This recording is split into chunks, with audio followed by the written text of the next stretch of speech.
Merci d'introduire cette journée sur une thématique que tu connais bien, autour de l'élimination des poussins mâles de la filière ponte, une activité qui est une activité brûlante, puisque tu vas nous l'expliquer, mais vous allez mettre fin à l'élimination des poussins mâles en filière ponte, qui est un travail qui a occupé le CNPO maintenant depuis quelques années. Je vais te laisser la parole avant de la reprendre et d'introduire l'organisation de ces différentes présentations qu'on aura aujourd'hui. Yves-Marie, the floor is yours, comme on dit. Et oui, bonjour à tous. Alors, je ne sais pas qui est là, qui nous écoute, qui nous regarde. Alors oui, c'est un peu la particularité de cette plateforme. On attend aujourd'hui pour un fond une cinquantaine de participants qui nous ont inscrits effectivement d'horizons divers. Donc, rapide présentation, Yves-Marie Baudet. Donc, je suis éleveur de poules pondeuses, poules en cage aménagée, poules en plein air et poules en production biologique. Sur un élevage ici à Landéen, donc c'est très proche de Lamballe, dans les Côtes d'Armor, avec 5 salariés. Voilà, puis un petit peu de terre autour de ça. Donc, je suis aussi administrateur de ma coopérative Reden. Et puis, donc, depuis le mois de juin dernier, président du CNPO, du Centre national pour la promotion de l'œuf. Donc, c'est un centre qui fait office aussi d'interprofession des œufs. Ce CNPO là qui travaille sur beaucoup de sujets, donc notre cœur de métier, c'est quand même la communication sur notre produit, l'œuf. œuf, aliment anti-crise, protéine la moins chère du marché, vous connaissez tout ça, mais qu'on aime rappeler de façon très régulière. C'est aussi une interprofession qui gère l'ATM, l'équarrissage. C'est aussi une interprofession qui a une commission communication, mais comme je le disais tout de suite, une commission économie et une commission technique. Donc, c'est ces commissions techniques et économiques qui ont particulièrement travaillé autour de cet oosexage, autour d'un groupe de travail dédié en collaboration avec l'Italie pour regarder les choses d'un peu plus près, notamment au niveau chiffres. Alors, le oosexage, c'est pas quelque chose de nouveau au sein du CNPO, puisque déjà dès 2016-2017, le CNPO avait notamment demandé au SNA de regarder, donc SNA, Syndicat national des accouvreurs, avait notamment demandé de regarder et commencer à s'intéresser à toutes les technologies existantes concernant l'arrêt d'élimination des poussins mâles. Donc, c'est quelque chose qu'on avait en cours et dont le CNPO avait aussi contribué financièrement dans des projets ou plutôt dans des études. Alors, en octobre 2019, donc Didier Guillaume, qui était à ce moment-là ministre de l'Agriculture, avait déjà eu des échanges avec la ministre allemande pour mettre en route une coopération sur la fin de l'élimination des poussins mâles. Et puis ça s'est mis en place au 6 février 2022. Là, c'est par contre le ministre suivant, Julien de Normandie, qui a dealé avec le ministre allemand sur la capacité que nos filières avaient de se mettre en ordre de marche pour le 1er janvier 2023 sur l'interdiction de mise à mort des poussins des lignées de l'espèce Gallus gallus. Voilà, pour reprendre la phrase du décret 2022-137 du 6 février 2022. Donc cette date étant arrivée, bien là il a fallu être en action-réaction un peu plus vite pour trouver notamment des financements, puisque les accouvreurs nous ont fait état d'une facture qui montait un petit peu. Donc on a eu beaucoup d'échanges au sein de l'Interpro, au sein des groupes de travail, au sein des conseils d'administration de l'interprofession, pour essayer de trouver une solution. Et puis, bon an, mal an, la distribution, avec un petit peu de pression, a aussi accepté, je dirais, de faire quelque part payer au consommateur, les demandes du citoyen, par leur intermédiaire, étant le dernier metteur en marché au contact du consommateur. Donc, de là, on a œuvré à la rédaction d'un accord interprofessionnel Accord interprofessionnel, donc qui a été mis à l'étude de la DGPE, de la DGCCRF. On a aussi consulté la Commission européenne par l'intermédiaire du ministère de l'Agriculture, Commission européenne qui a accueilli favorablement cet accord interprofessionnel, étant pour eux, pour cette commission, pour elle, une première de voir, je dirais, la grande distribution œuvrer au sein de l'interprofession et de bien vouloir rentrer dans cet accord interprofessionnel comme contributeur. Donc, c'était un peu nouveau pour eux aussi. Donc, on a œuvré donc, cet été, à l'automne, et puis on est arrivé au vote ou à la validation de cet accord interprofessionnel début octobre au sein du CNPO. Donc, un accord interprofessionnel qui doit démarrer au 1er décembre avec la mise en place de cette CVO, de cette contribution volontaire, lors d'un accord qui va être étendu assez rapidement par l'État français. Donc voilà un petit peu le cheminement qu'on a eu pour arriver aujourd'hui à cette date du 22 novembre où chaque accouveur s'est mis en ordre de marche en ayant, je dirais, l'assurance de couvrir l'essentiel de leurs frais à partir du 1er janvier 2023 sur les actions de resexage qu'ils vont faire. Donc chaque couvreur a choisi la technologie qui lui convenait le mieux ou qui correspondait mieux à ce qu'il avait vu. Bon, on ne doute pas que la technologie va évoluer dans les années qui viennent, avec objectif, par exemple, de réduire des coûts dans les années à venir. Tout en sachant que nous aussi, au niveau de l'Interpro, nous avons une mission d'élargir l'assiette des contributeurs. L'accord Interpro étant signé pour 2 ans, à horizon 2 ans, il faut qu'on arrive à convaincre d'autres utilisateurs d'œufs que sont la restauration hors domicile ou les industries agroalimentaires, par exemple, qui aujourd'hui n'apportent pas leur contribution dans cet accord. Donc voilà un peu l'introduction que je voulais faire pour recadrer un peu le débat. Je n'en doute pas que vous allez avoir beaucoup d'informations dans la matinée autour du programme qu'a organisé Maxime, Quentin et toute son équipe avec un déroulé qui me va bien. Moi, je ne vais pas vous assister toute la matinée, mais je reviendrai en fin de matinée pour faire une petite conclusion, puisqu'en tant qu'éleveur, je dois aller voir aussi les poules femelles qui ont pondu toute la nuit, et donc je dois aller faire le point de la production de la journée. Voilà, donc à plus tard, et n'hésitez pas s'il y a des questions. Donc en fin de matinée, vous aurez Maxime Chaumet, le secrétaire général du CNPO, qui sera présent pour vous détailler l'accord Interpro. Et moi, je reviendrai pour répondre aussi à vos questions et conclure cette matinée de travail. Voilà, un grand merci, Yves-Marie.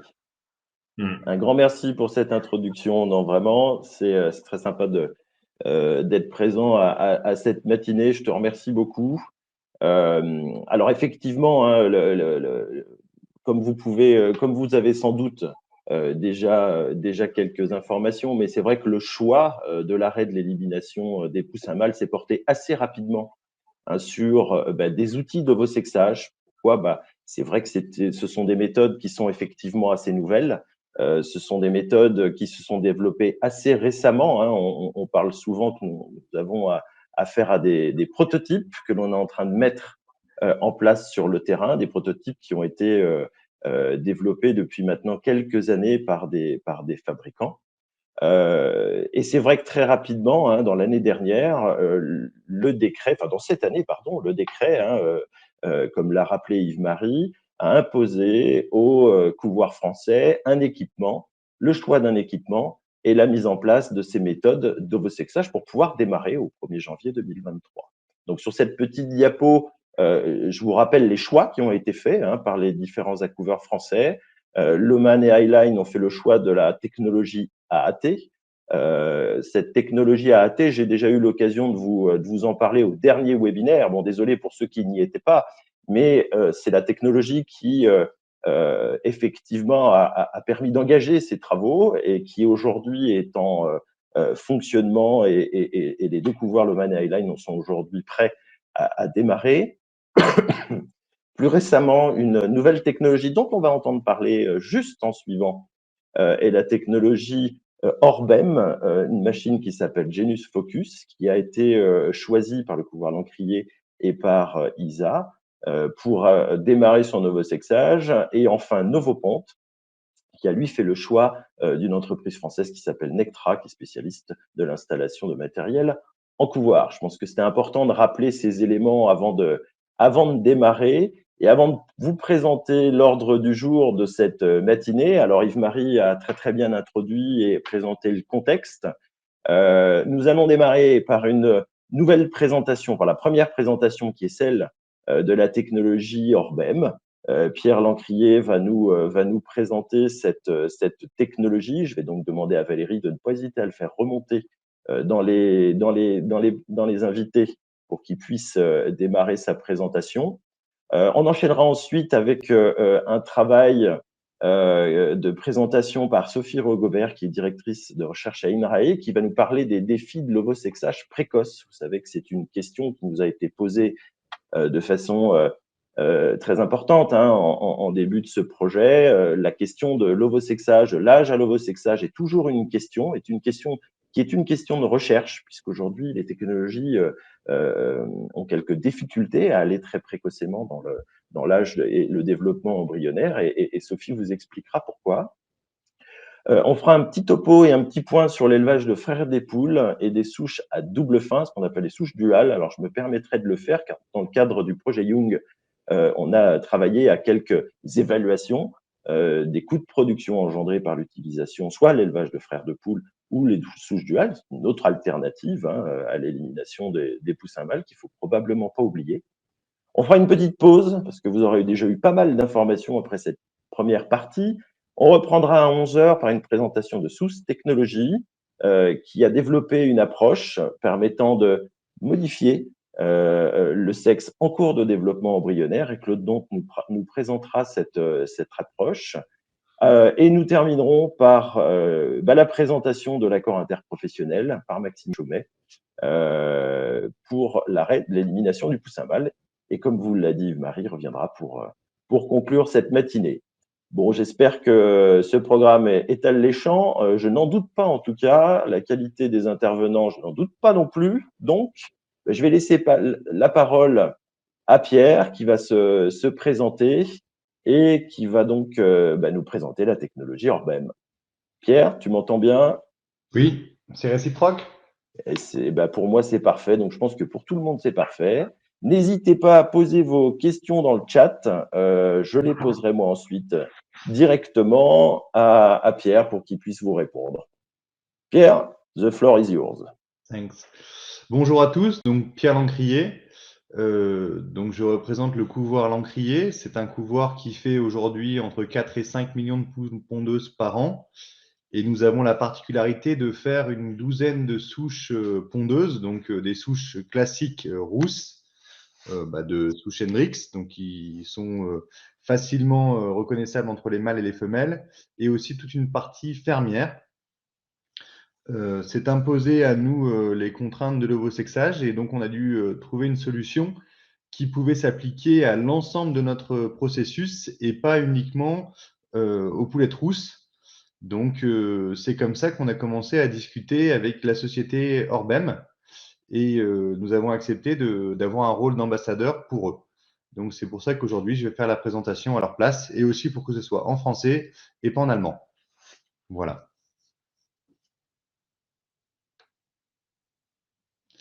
Donc l'IRM, le principe d'Orbem, c'est que c'est des scanners en fait, et c'est grâce à ces scanners qu'on va pouvoir regarder l'intérieur des œufs. Donc c'est quelque chose qui est relativement ancien, puisque l'IRM est utilisé depuis très longtemps dans les hôpitaux, et donc du coup des applications scientifiques ont été poussées dans l'aviculture, et notamment pour étudier les embryons. Donc déjà dans les années 90, ils ont pu faire des premières observations par rapport aux tailles de jaune, de blanc ou de la qualité des poussins. Voilà. Au fur et à mesure du temps, on a les qualités d'IRM qui ont fortement augmenté, et donc du coup ça a permis d'avoir une définition d'image et un processus d'image beaucoup plus rapide. et donc à avoir des études de plus en plus poussées. Là, par exemple, sur ces images-là, ça nous permet de voir les organes sexuels des animaux, puisque le principe de l'IRM avec Orbem, c'est de regarder directement l'organe sexuel présent dans l'embryon pour déterminer si c'est un mâle ou une femelle.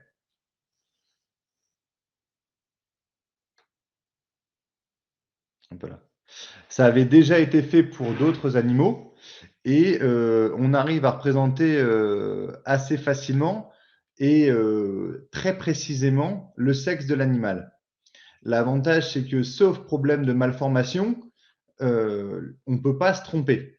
C'est l'avantage. Ça va marcher effectivement pour toutes les souches, mais aussi pour les espèces type canard ou, si on le souhaite, autruche.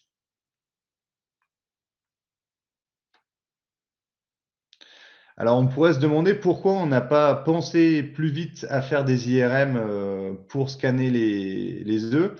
Il y a une grosse chose. Donc, effectivement, on a parlé de la qualité de l'IRM qui devait être suffisante, mais il fallait surtout développer des algorithmes qui permettaient d'automatiser ce process, puisque avant, ils arrivaient à regarder sur chaque IRM si c'est un mâle ou une femelle, mais comme ils le faisaient à l'œil nu, ça prenait un temps très conséquent et c'était pas possible d'envisager ça sur des cadences industrielles. Et donc, du coup, il a fallu travailler sur cet IRM, donner énormément d'informations pour qu'ils puissent reconnaître avec le plus de précision possible si c'est un œuf femelle, un œuf avec un embryon femelle, un embryon mâle, si l'œuf est viable ou non. Et donc, c'est ce qu'a fait Orbem. Donc, aujourd'hui, chaque œuf qui va sortir va être trié de 3 façons différentes, viable, mâle ou femelle. Donc, il y a plusieurs avantages à la technologie IRM. Le gros avantage, c'est que ce n'est pas invasif. Donc, on n'a pas de perte de qualité coquille par un trou dans la coquille. On n'a pas non plus de problème d'œufs sales ou d'œufs fragiles. On précise quand même pour les employés, mais l'IRM qui est différent de la radio n'émet pas de radiation. Donc, c'est facilement applicable dans toutes les structures. On va dire ça comme ça. Le seul risque, c'est le métal qui pourrait attirer sur l'aimant et donc causer des lésions à cause de ça. Mais ça, le personnel est formé pour ça. On a un processus maintenant qui est unique, on va dire, et qui est complètement automatique, puisque grâce à un partenaire avec Vancomatic, on arrive à rentrer des chariots entiers d'œufs non classés et la machine nous ressort des œufs classés. Aujourd'hui, on a le système qu'on pense être le plus précis. En situation opérationnelle, on attend 95%. On précise situation opérationnelle puisque si on ralentit la vitesse de la machine, on peut augmenter cette précision. C'est un ratio entre vitesse souhaitée et vitesse voulue, on va dire, ou nécessaire, pardon, pour pouvoir passer tous les œufs possibles et l'efficacité. Aujourd'hui, on est à peu près à 3000 œufs par heure à plus de 95% par machine. Et comme on l'a déjà dit, on n'a pas d'influence, que ce soit une poule blanche, rousse à queue noire ou peu importe. Tant que les organes sexuels sont les mêmes que ceux des poules rousses traditionnelles, ça permet de le reconnaître automatiquement. Et même si on venait à avoir des mutations génétiques, il suffirait de renseigner les différentes informations à l'ordinateur pour que lui, après, il reconnaisse ce qu'il faut. Donc, si vous avez une souche qui évolue dans le temps, puisqu'il faut qu'elle ait, par exemple, une acceptabilité à certaines matières premières, et donc ça va peut-être impliquer des changements de couleur, de plumes ou des changements morphologiques au niveau du squelette, ça n'aura aucune influence sur la précision du scanner.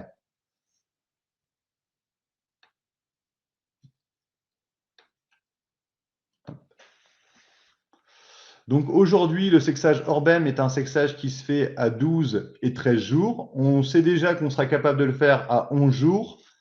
On devrait être capable de descendre à 10 jours, mais pour l'instant, plus on descend dans le temps, plus on est obligé de baisser la vitesse de la machine de manière à garder ce niveau de fiabilité.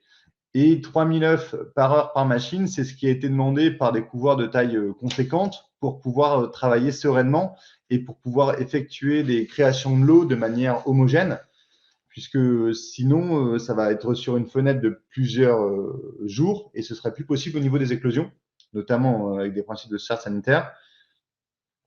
Ou alors, l'autre solution, ce serait d'accepter d'avoir une précision moindre, donc descendre à 90, 80 ou jusqu'à 60% pour les vitesses les plus rapides.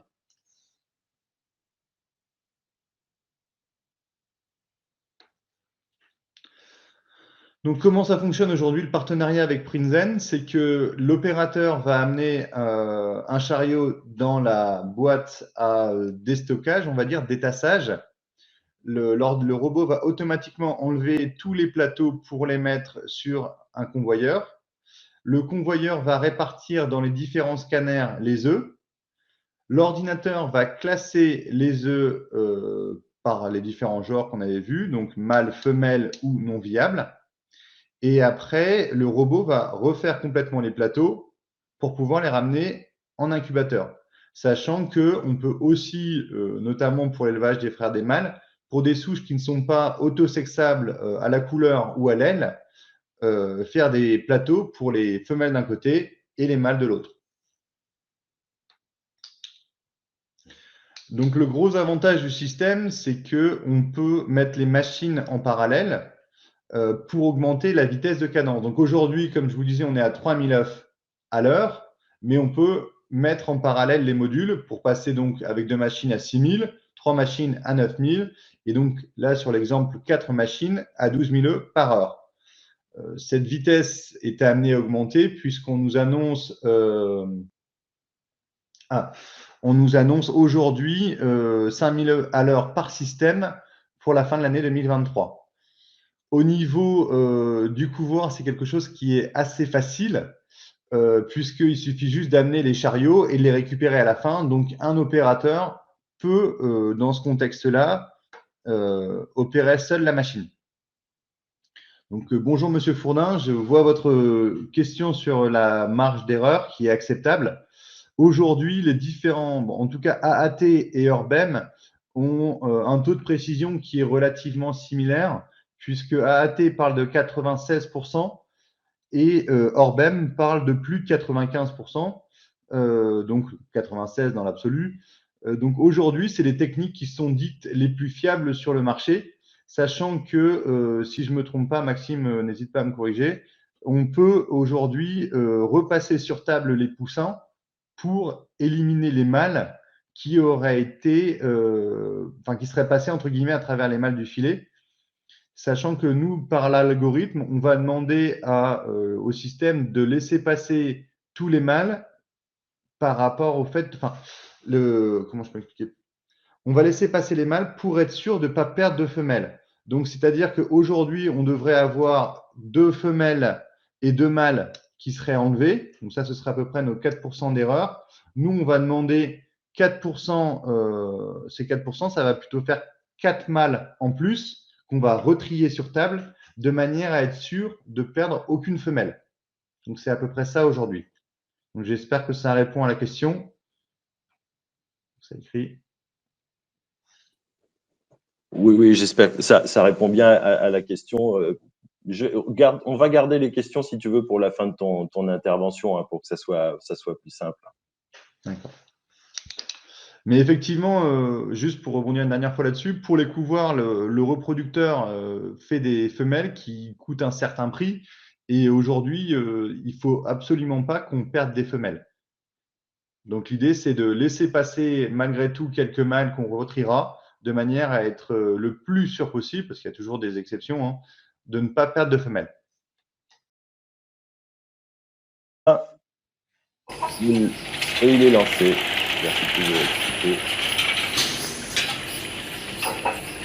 Donc là, on va déjà remercier Fabien Galéat qui fait les images de son pouvoir. Hein. Donc lui, Fabien, il a 3 machines aujourd'hui. Là, on a les plateaux d'incubation qui sont pris, qui sont mis automatiquement sur le convoyeur. Et les œufs vont être analysés par séquence de 7 à la suite les uns des autres. Donc ça, pour l'instant, c'est une première vitesse, on va dire, de réglage des machines, mais ça permet de montrer le processus. Là, on a la cabine avec l'IRM dedans. Et donc, pour les employés, ils peuvent marcher de façon sécuritaire là où il y a les convoyeurs d'œufs, mais ils ne doivent pas rentrer dans les machines, puisque c'est là où, si par exemple, on a des piercings ou des choses comme ça au niveau des oreilles, on va se limiter à l'oreille, ça pourrait créer des lésions par arrachement. Voilà. Hop, merci. Donc là, on voit la sortie. En fait, hein, c'est les machines Prinzen qui vont récupérer les œufs du sexage. Donc, vous pouvez apercevoir qu'il y a 2 bandes à œufs. La première avec le blanc, donc ça, c'est pour récupérer les œufs mâles qui vont donc partir dans ce schéma-là sur la droite. Et le deuxième convoyeur, ce sera pour les œufs femelles. On a une capacité à imprimer tous les œufs de 3 couleurs. Blanc pour tout ce qui est non viable, bleu pour tout ce qui est mâle et rose pour tout ce qui est femelle. Sachant que, bien entendu, il ne faut pas y voir de problème de sexisme ou je ne sais quoi avec les couleurs choisies. Voilà. Is printer fine? Printer looks to be fine. Donc là, vous avez la première bande. Yes. Donc les œufs sont récupérés. C'est ici où ils vont être marqués à la couleur, en fait, entre blanc, bleu ou rose, de manière à ce que nous, pour l'instant, et notamment pour les tests, on puisse vérifier, puisque c'est toujours un jeu de nombres qu'on donne à la machine, que les prédictions données par la machine sont fiables. Et plus on va confirmer les choix de l'ordinateur, plus on va améliorer les vitesses et la précision.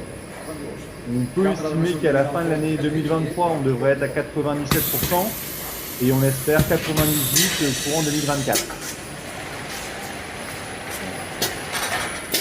Et donc, effectivement, si on choisit pour certains opérateurs de réduire les cadences, on peut arriver quasiment à 100%. Mais là, le problème, ça va être l'humain, puisque surtout au début, où on va devoir vérifier tous les process, chez nous, ils vont travailler entre 16 heures et 20 heures par jour. Donc, ce n'est pas des rythmes qu'on avait l'habitude de faire au niveau du couvoir. Mais de toute façon, il n'y a pas d'autre solution que de nourrir l'intelligence artificielle. Et c'est la multiplication des cas qui permet l'amélioration de précision de la machine. Donc, si on souhaite réduire la machine, donner plus de temps à l'analyse pour qu'il y ait moins d'erreurs possibles, c'est tout à fait envisageable. Merci Pierre. Bonjour Sophie. Bonjour Maxime. Tu nous entends bien, c'est super, parfait. Oui, Pierre a présenté sa machine, a parlé un petit peu de la précocité de cet ovosexage, qui est une question qui a été posée à tous les accouveurs. Alors c'est vrai que dans la pression qui a été mise pour la mise en œuvre et les choix qui ont pu être faits sur les machines disponibles aujourd'hui pour être utilisables commercialement, on est aujourd'hui sur des stades d'ovosexage qui ne sont pas des stades précoces, on va dire plutôt tardifs. Il y a un vrai défi autour de cet ovosexage précoce et je te remercie de pouvoir nous en parler. Je te laisse te présenter et the floor is yours. Merci Maxime. Donc bonjour à tous, moi je suis Sophie Riault-Godbert, je suis directrice de recherche à l'UMR BOA, Biologie des oiseaux et aviculture. Donc c'est une unité de recherche mixte avec l'Université de Tours et l'INRAE. Donc j'anime une équipe autour de l'œuf, de la qualité de l'œuf et la physiologie de la poule pondeuse. Et il y a une partie de mes activités de recherche qui s'intéresse à ce qu'on appelle le dimorphisme sexuel, en particulier au cours du développement embryonnaire. Donc, je vais vous présenter. Donc, vous avez eu un petit rappel là en introduction de M. Baudet sur l'historique et les origines de la problématique en filière agricole concernant le sexage. Et en fait, la problématique, elle a pour origine le fait que il y a certaines caractéristiques phénotypiques, donc visuelles ou anatomiques ou moléculaires et physiologiques d'un sexe, mâle ou femelle, qui ne remplissent pas les critères de productivité et ou de qualité du produit fini. Donc, vous connaissez bien un petit peu ce schéma-là, où les poules pondeuses vont être conservées pour la production des œufs de consommation, et il y a une élimination donc des poussins mâles, puisque de toute façon, ils ne pondent pas d'œufs, et les rendements en viande et la qualité des viandes est plutôt médiocre. Donc, ça concerne environ 84% des souches brunes, en France en tout cas, 10% des souches blanches et environ 6% des souches plutôt rustiques.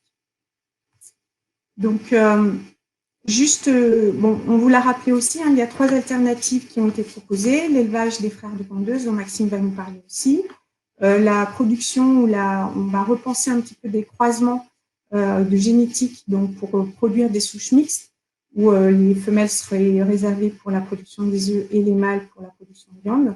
Et puis, les techniques de vosexage, donc qui, comme l'a dit Maxime, c'est plutôt la technique qui a été choisie au regard des échéances, puisqu'il y a quand même eu un décret qui a été publié le 6 février 2022, mais écrit le 5 février 2022.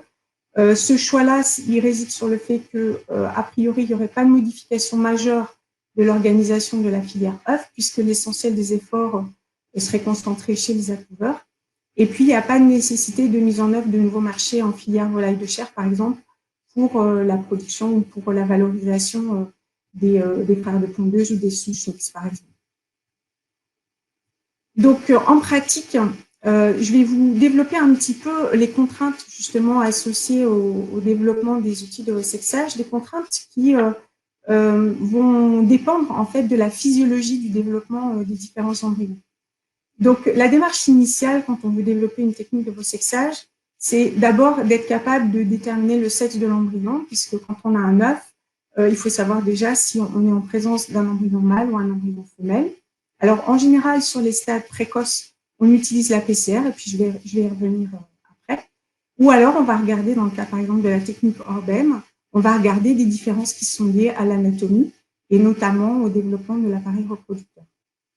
La deuxième étape, c'est qu'une fois qu'on a le sexe de l'embryon, alors soit on utilise effectivement l'anatomie, soit on va s'intéresser aux structures qui entourent l'embryon, et on va rechercher dans ces structures des indicateurs ou des marqueurs sexuels, dimorphiques qu'on appelle, soit au sein de l'embryon lui-même, soit donc dans les différentes structures de l'œuf.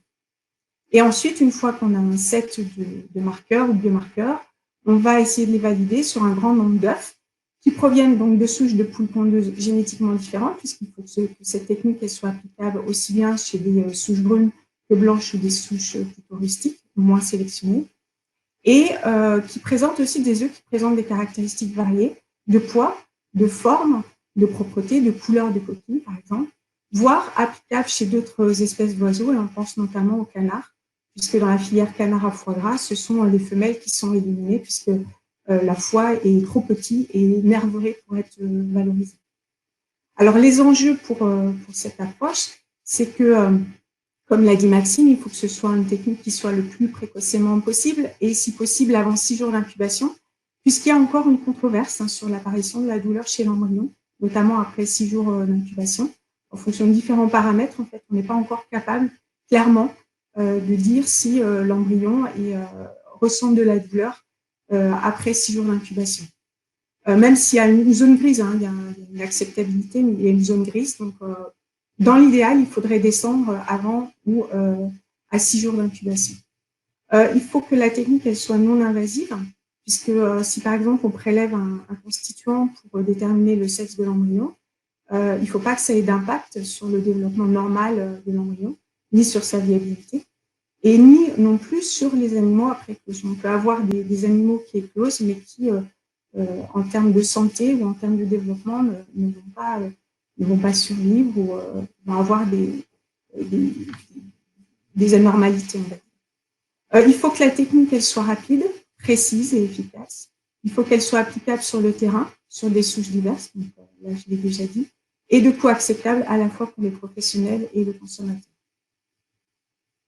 Donc, quand on développe des techniques de vosexage, notamment quand on les développe sur la base de la détection de différences qui existent entre les œufs mâles et les œufs femelles, donc là on parle de dimorphisme sexuel, on en distingue 4 types.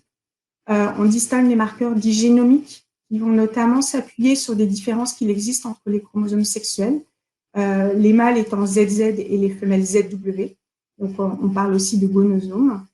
Des différences qui vont être liées à l'anatomie, donc là, par rapport au développement notamment de l'appareil reproducteur, et on parle des gonades. Des différences qui vont être de l'ordre du phénotype, ça va être la couleur des plumes, comme par exemple les souches brunes, la cinétique de croissance, la proportion de gras par exemple, ou ça va être des différences de type moléculaire, donc des lipides qui vont être différents, des protéines, des hormones, des gènes, etc. Le problème, c'est qu'il y a certains de ces différents caractères en fait qui ne sont visibles ou détectables que très tardivement au cours de l'incubation. Et en fait, toutes ces caractéristiques-là, elles résultent de l'activation du génome et du métabolisme embryonnaire. Donc, si je reviens sur la première différence, donc génomique, qui est liée au chromosome sexuel, donc une fois qu'il y a fécondation, l'embryon va hériter des chromosomes sexuels ZZ de leurs parents, ou ZW, et cette fécondation, en fait, elle a lieu à peu près 23 heures avant la ponte. Elle a lieu dans l'appareil reproducteur de la poule. Ce qui veut dire qu'à la ponte, l'embryon a déjà commencé son développement, puisqu'il a, depuis la fécondation, il a eu 23 heures pour commencer les premiers stades du développement. Donc ici, je vous ai représenté en fait le karyotype d'une femelle, où ici vous avez ce qu'on appelle les gonosomes ou chromosomes sexuels, avec les différences qu'il existe entre le chromosome Z, qui est beaucoup plus grand que le chromosome W. Le mâle étant caractérisé par 2 grands chromosomes Z. Donc on voit déjà qu'il y a des différences de taille au niveau des chromosomes, mais également les gènes qui sont présents sur ces chromosomes-là vont être différents. Donc on peut jouer en fait sur ces différences-là pour essayer de distinguer les mâles des femelles. Donc, par exemple, c'est la technique qui a été développée par PlantEgg. Donc, on va détecter, en fait, des gènes qu'on retrouve soit sur le chromosome Z, soit sur le chromosome W. Et en général, on les détecte par PCR. Et pour développer ce genre de technique, il faut avoir accès à de l'ADN. Donc, soit de l'ADN qui provient directement de l'embryon, ou de structures embryonnaires, soit de l'ADN qui proviennent de structures qu'on appelle extra-embryonnaires, qui sont en fait des structures qui ont une origine embryonnaire, qui vont se développer, qui vont être très vascularisées, qui vont contenir des cellules et qui en fait servent de support pour le développement embryonnaire. Ils vont assurer la digestion, ils vont assurer la respiration, la défense, etc. Donc on peut aussi prélever des structures de ce type-là pour récupérer l'ADN des cellules et essayer de déterminer le sexe de l'embryon. Donc là, vous voyez que la technique PlantEgg, donc qui est basée un petit peu sur cette approche-là, on va détecter des gènes présents sur le Z ou le W par PCR. Les caractéristiques, c'est que pour cela, on collecte une structure extra-embryonnaire qui s'appelle le liquide allantoïque, qui est en fait un liquide qui réceptionne un peu tous les déchets métaboliques de l'embryon et du coup, qui contient aussi un certain nombre de cellules donc, sur lesquelles on va pouvoir faire de la PCR. Donc, c'est semi-invasif parce qu'il faut prélever justement ce liquide-là. Par contre, c'est applicable à toutes les souches. Alors, le problème du liquide allantoïque, c'est qu'il ne se développe qu'à partir de 6 jours d'incubation. Donc, il paraît peu envisageable de pouvoir développer ce type d'approche, en tout cas sur cette structure, avant 6 jours d'incubation. Par contre, il faut quand même savoir qu'il y a d'autres structures qui présentent des cellules avant 6 jours, notamment l'embryon lui-même.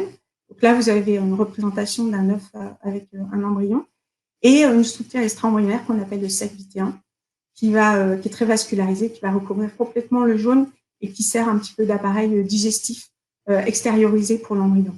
Mais vous pouvez voir que si on doit accéder à ces différentes structures, eh bien, c'est relativement invasif, puisqu'il faut pouvoir traverser la coquille, le blanc.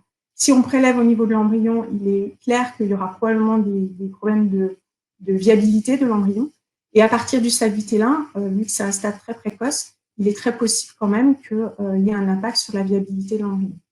Donc quand même, cette approche-là, qui vise à essayer de collecter des cellules avant 6 jours d'incubation, je pense qu'elle s'accompagnerait en fait d'une mortalité embryonnaire précoce assez importante. Quand on regarde les différences anatomiques, donc ça c'est la technique développée par Orbem, qui nous a été présentée précédemment.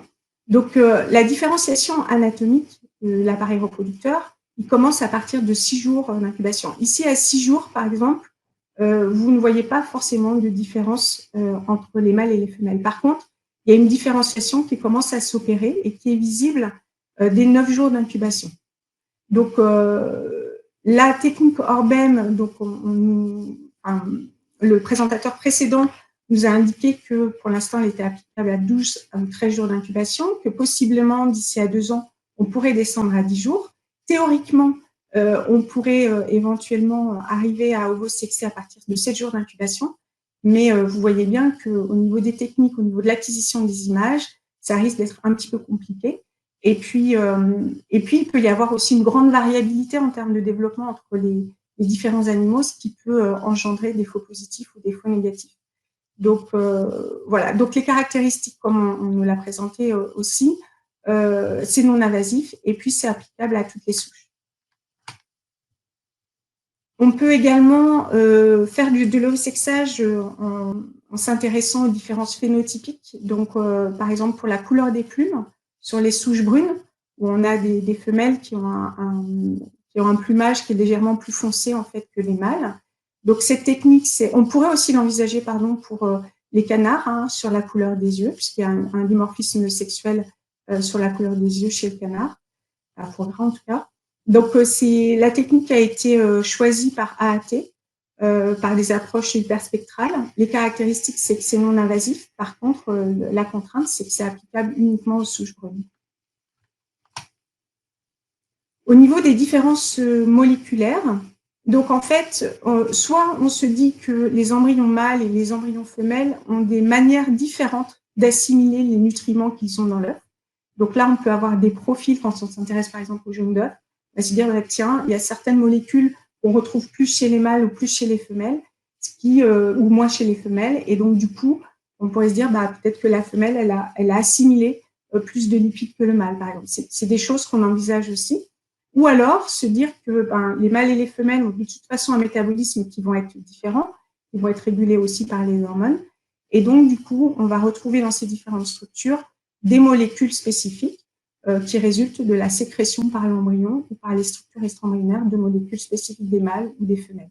Ça peut être soit des molécules qu'on ne retrouve pas du tout chez les mâles, soit ça peut être aussi des différences d'abondance entre les deux sexes. Donc, ces structures, en fait, il faut imaginer que quand on a un embryon et des structures extra-embryonnaires, elles vont sécréter des molécules, et ces molécules vont se retrouver un petit peu dans tous les compartiments, y compris, on pourrait en retrouver en surface de la coquille, puisque la coquille est poreuse, et il est possible qu'il y ait des molécules un petit peu volatiles, en fait, qui traversent tous les compartiments et qui se retrouvent en surface. Donc, parmi les différentes structures auxquelles on s'intéresse, il va y avoir le jaune d'œuf, le blanc d'œuf, cette structure embryonnaire qui est le sac amniotique, qui permet en fait de maintenir l'embryon dans un milieu aqueux, une petite bulle aqueuse autour de l'embryon. Le sac vitellin qui englobe le jaune et comme je l'ai dit, qui a une activité de digestion et d'assimilation des nutriments du jaune. Et la membrane chorioallantoïque qui, elle, a plutôt un rôle d'homéostasie, de respiration, de transfert de minéraux aussi de la coquille vers l'embryon pour son squelette. Donc ça, ces différentes structures, elles sont intéressantes, mais il faut savoir aussi qu'elles ont une cinétique d'apparition qui est différente. Le sac vitellin, je vous ai montré tout à l'heure une image avec un œuf incubé 3 jours. Il commence à se développer, il est tout petit, mais il commence à se développer dès le premier jour. Le sac amniotique, c'est plutôt à partir de 3 jours d'incubation. Et là, pour y accéder, c'est quand même relativement invasif. Et le sac allantoïque, qui contient le liquide allantoïque à l'intérieur et la membrane très vascularisée, va commencer à se développer à partir de 5 jours d'incubation. Donc, vous voyez que quand on veut essayer de prélever ces structures, eh bien, ça dépend vraiment de la cinétique de leur formation au cours du développement embryonnaire. Et parfois, on ne peut pas descendre plus bas que 3 ou 4 jours parce que ces structures-là ne sont pas visibles avant. Donc, ces différences moléculaires, en fait, elles ont été utilisées par la société Select, qui va, à partir, comme la première présentation, collecter le liquide allantoïque et puis va doser une hormone qui est spécifique des femelles, qui est le sulfate d'estrone. Donc là, c'est semi-invasif encore, puisqu'il faut prélever le liquide allantoïque. Par contre, c'est applicable à toute souche. Et donc, théoriquement, comme le liquide allantoïque se développe à partir de 6 jours d'incubation, on pourrait envisager d'optimiser cette technique pour descendre à des stades plus précoces, sachant qu'actuellement, elle est surtout utilisée après 9 jours d'incubation. Donc, en bilan, en fait, vous vous rendez compte que les outils que l'on a actuellement, ils dépendent quand même du stade de développement, des différentes structures embryonnaires ou extra-embryonnaires auxquelles on s'intéresse. Mais pour certaines d'entre elles, il y a quand même des possibilités d'optimiser les approches pour descendre à des stades plus précoces. même si, pour le moment, en fait, on a relativement peu d'informations sur est-ce qu'on pourrait descendre à des stades qui soient inférieurs à 6 jours d'incubation. Et dans ce cadre-là, donc Maxime m'a demandé de présenter un petit peu, en tout cas, les objectifs d'un projet auquel je participe sur le volet ovosexage, le projet européen PILO, qui est piloté par Anne Collin à l'INRAE et qui est dans notre unité, à l'UMR, Biologie des oiseaux et agriculture. Donc, dans ce projet, en fait, il y a un work package qui est entièrement dédié à cette problématique-là. Work package qui est en fait coordonné par Brieux de Saint de l'ITAB en France, où on a 2 objectifs. En fait, le premier, c'est l'évaluation de nouvelles souches mixtes, donc de 3 nouveaux croisements, en fait, avec des animaux qui vont être élevés dans 3 pays européens différents, pour voir un petit peu leur manière de fonctionner en réponse à des environnements ou à des managements différents. Et ça, c'est un volet qui est coordonné par le CISAF, en particulier Maxime Reverchon.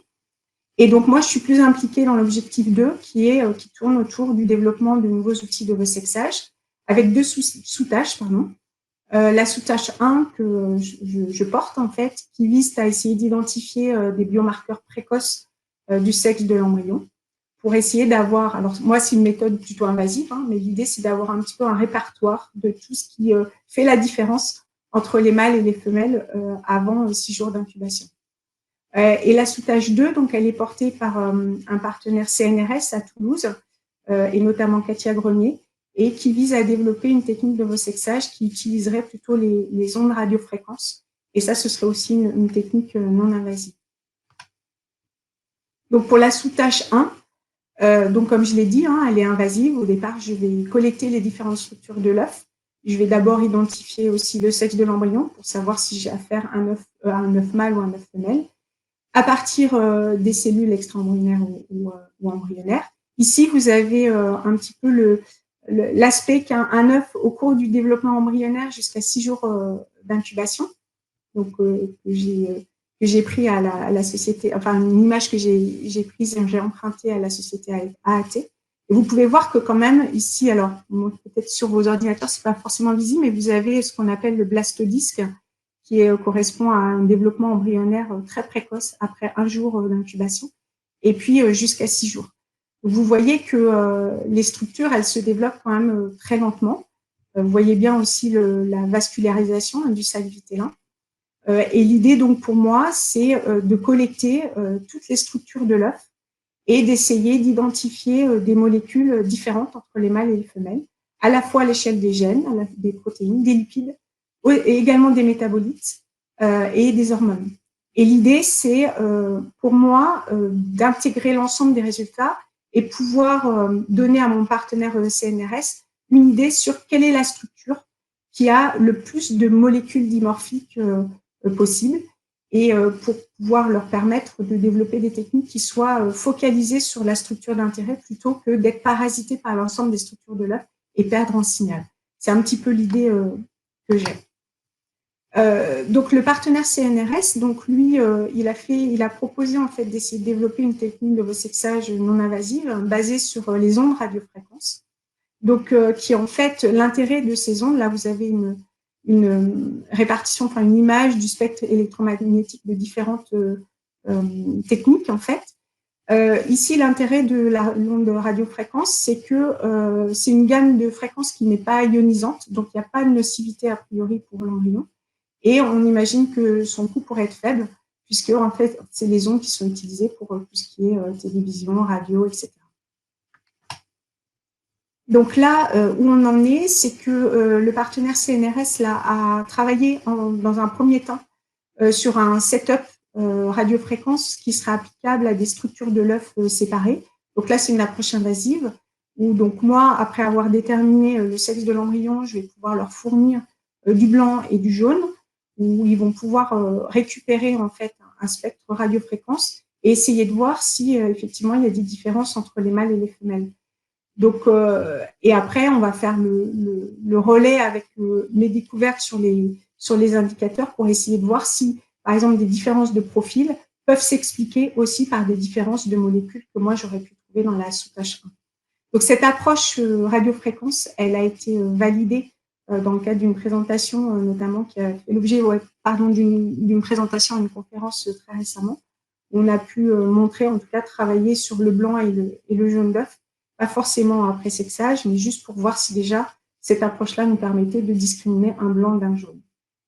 On travaille en parallèle donc sur l'œuf entier, au développement d'une approche non invasive, et c'est basé sur un setup qui a été breveté récemment sur l'œuf de canard notamment.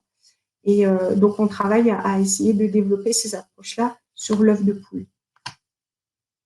Donc les messages qui sont issus de cette présentation, c'est qu'il faut savoir que les méthodes de sexage in novo, elles reposent soit en partie sur des différences liées aux chromosomes sexuels, ZW, et ça, normalement, on doit pouvoir détecter dès la fécondation. Ça peut être basé sur des différences anatomiques, et notamment le développement des gonades, mais il peut y en avoir d'autres.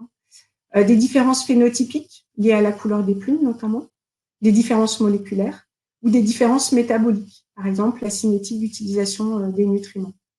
Donc ces différences mâles et femelles, en fait, elles apparaissent à des stades de développement qui sont très spécifiques, ce qui fait que ça constitue quand même une certaine contrainte pour essayer de développer des techniques qui permettraient un sexage plus précoce, parce qu'il y a certaines différences qui ne peuvent pas être visibles avant.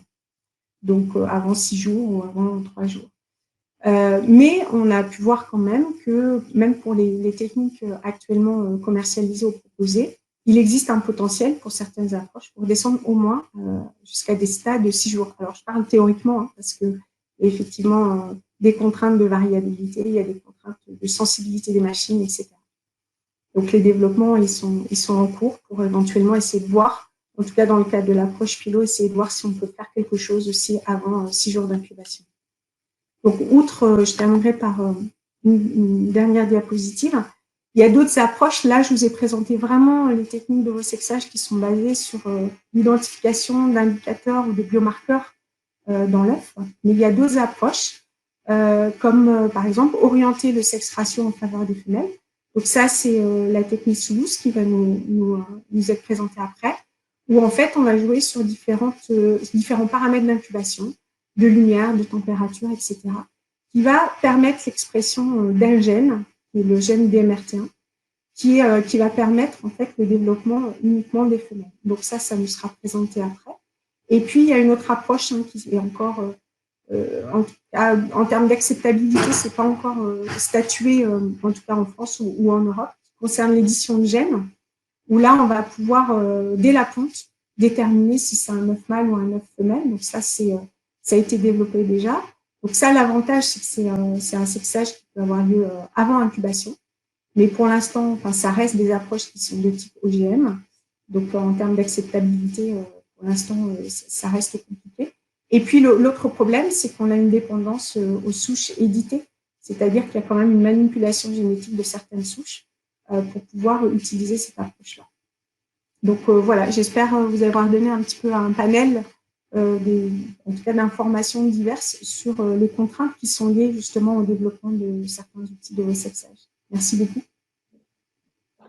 Un grand merci, Sophie, pour cette présentation très claire sur les enjeux. Et je crois qu'on comprend qu'ils sont pas tout petits, ces enjeux, pour pouvoir arriver à un ovosexage le plus précoce possible.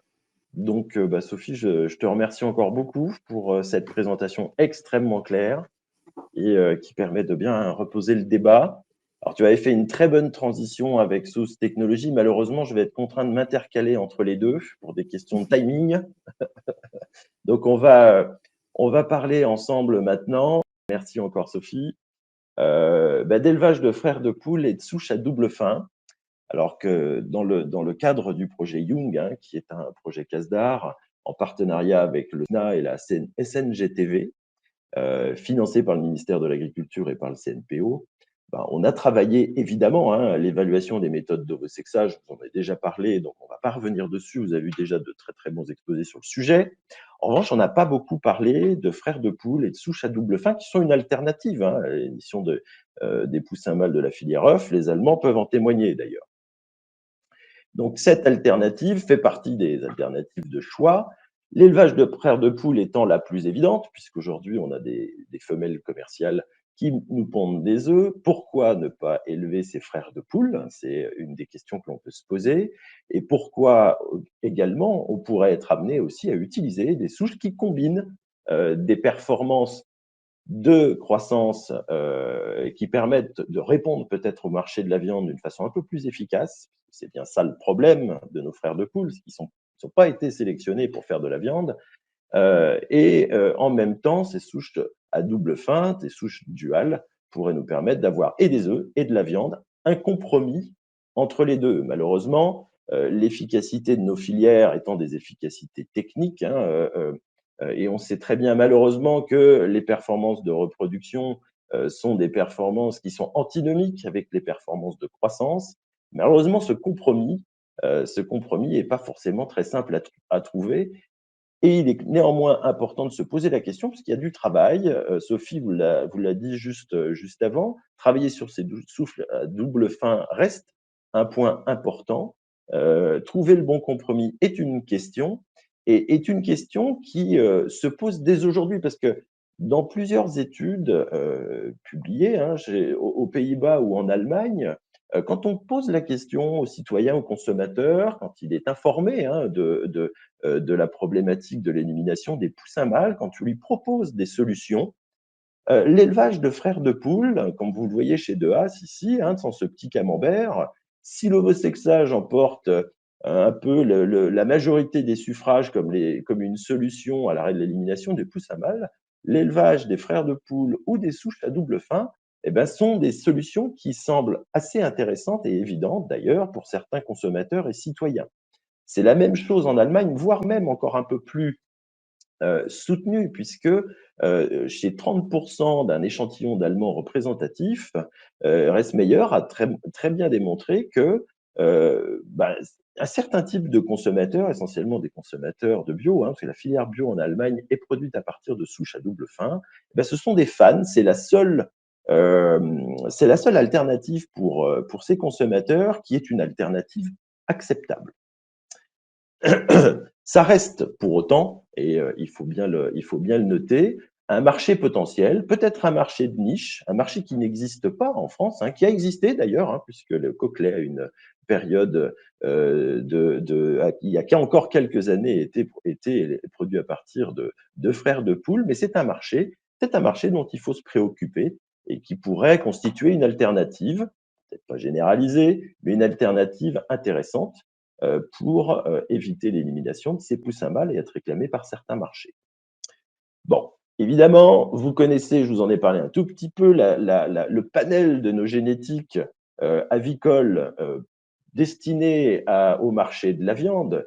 Si on va sur cette petite diapo de la Ross 308, qui est le poulet de chair, on va dire classique aujourd'hui, jusqu'à la JA 757, qui est le poulet label rouge, par exemple, et jusqu'aux frères de brune et aux frères de blanche, vous voyez un panel de vitesse de croissance, un panel de qualité de produit qui est présenté sur la diapo à droite, où vous voyez les conformations de ces animaux, des conformations très différentes, des conformations qui ne répondent pas forcément à des besoins des consommateurs, mais qui, en tout cas, permettent une valorisation de ce produit. Donc, sur ce large panel de génétique, évidemment, s'il y a des vitesses de croissance qui sont bien différenciées, il y a aussi des écarts de production d'œufs. Et c'est bien ça, cette antinomie entre la vitesse de croissance et la production d'œufs que vous allez voir exprimée sur cette diapo. Quand on s'intéresse aux reproducteurs de ces poules Ross 308 ou JA57, ou les poules pondeuses, les brunes ou les blanches, vous voyez qu'on est sur un décrescendo de production d'œufs qui est quand même assez significatif, entre une pondeuse blanche qui produit 87% d'œufs sur sa carrière et une pondeuse reproducteur volaille de chair à croissance rapide, vous voyez qu'il manque quand même un peu plus d'une centaine d'œufs, ce qui n'est pas rien si on fait le calcul sur les 47 millions de poules pondeuses qui produisent la production française chaque année. Bon, ça fait pas une paille en termes de production d'œufs. Donc, évidemment, cette antinomie fait que, au fond, on doit pouvoir se poser la question, quand on va raisonner sur des souches à double fin, d'un optimum entre cette production d'œufs et cette production de volaille de chair. Et c'est bien l'objectif d'un travail qui a été réalisé dans le cadre de ce projet Young, de tester un panel de génétique, des souches frères, bien évidemment, puisque c'est celles que l'on aura à disposition et que l'on a à disposition, quoi qu'il arrive aujourd'hui, et aussi une souche à double fin, la souche dualisée. Alors, un travail a été réalisé dans un dispositif expérimental avec accès sur parcours, même si malheureusement, au moment où on a mis en place ces essais, l'influenza aviaire ne nous a pas permis de mettre ces animaux sur le parcours. Mais dans le cadre d'un dispositif expérimental à la station expérimentale de Nutricia, qui est dans le sud-ouest de la France, et je les remercie pour avoir pris en charge cet essai qui n'était pas un petit essai, qui n'était pas un essai facile. Donc, je leur rends hommage au travers de cette présentation. Donc, on a testé 5 génétiques, une génétique témoin, qui est une souche à croissance lente, puisqu'on va travailler sur des souches à double fin et des souches à frères de poule, qui sont des animaux plutôt à croissance lente. Donc, on n'imagine pas forcément un marché pour ces animaux sur une comparaison à des volailles à croissance rapide, eu égard aux écarts de coûts de production, et on va revenir sur le sujet. Une souche à double fin qui nous a été fournie par ISA, qui est intéressante parce que les mâles ont une vitesse de croissance qui est proche de celle des volailles à croissance lente, donc qui nous permet de faire des évaluations technico-économiques intéressantes eu égard à un marché potentiel. On a testé 3 souches de poules pondeuses, la Warren, qui est une souche un peu plus rustique, qui est une souche brune, qui a une vitesse de croissance du mâle un petit peu supérieure aux frères de poules brunes classiques, en l'occurrence la Highline Brown rurale, qui a été testée dans cet essai, et les poules blanches, la HNN Supernique, qui a été testée aujourd'hui dans cet essai. Bon, tous les animaux étaient non pointés, on les a mis en place au sein de la station expérimentale. Qu'est-ce qu'on leur a fait de beau? Alors, d'abord, on s'est intéressé au programme alimentaire. Il y a une vraie question autour de l'alimentation de ces animaux. On a des animaux à vitesse de croissance lente et on s'est proposé sur les frères de poule, les russes et les blanches, de tester 2 niveaux de concentration de cet aliment. C'est important eu égard au coût, c'est important eu égard aussi à la consommation de cet aliment, qui, sur le plan environnemental, est quand même le premier contributeur aux gaz à effet de serre. Donc, il est important de tester ces programmes alimentaires. On a choisi dans cet essai 2 marchés potentiels pour ces animaux. Donc, on les a élevés pour faire du coquelet, un poids vif objectif qui se situait entre 850 et 1 kg de poids vif, ou un poulet type entier pour la découpe, entre guillemets, avec un calibre objectif entre 1,8 kg et 2,2 kg. Donc, toutes ces souches qui ont des vitesses de croissance différentes, vous le verrez un petit peu après, on s'est amusé à les abattre à un poids objectif en fonction des contraintes de l'abattoir commercial dans lequel on valorisait ces animaux. Et en fonction de notre calendrier, vous allez voir, ce n'est pas toujours si simple. On a fait bien sûr des mesures zootechniques classiques, on a suivi leur croissance, leur consommation, leur viabilité.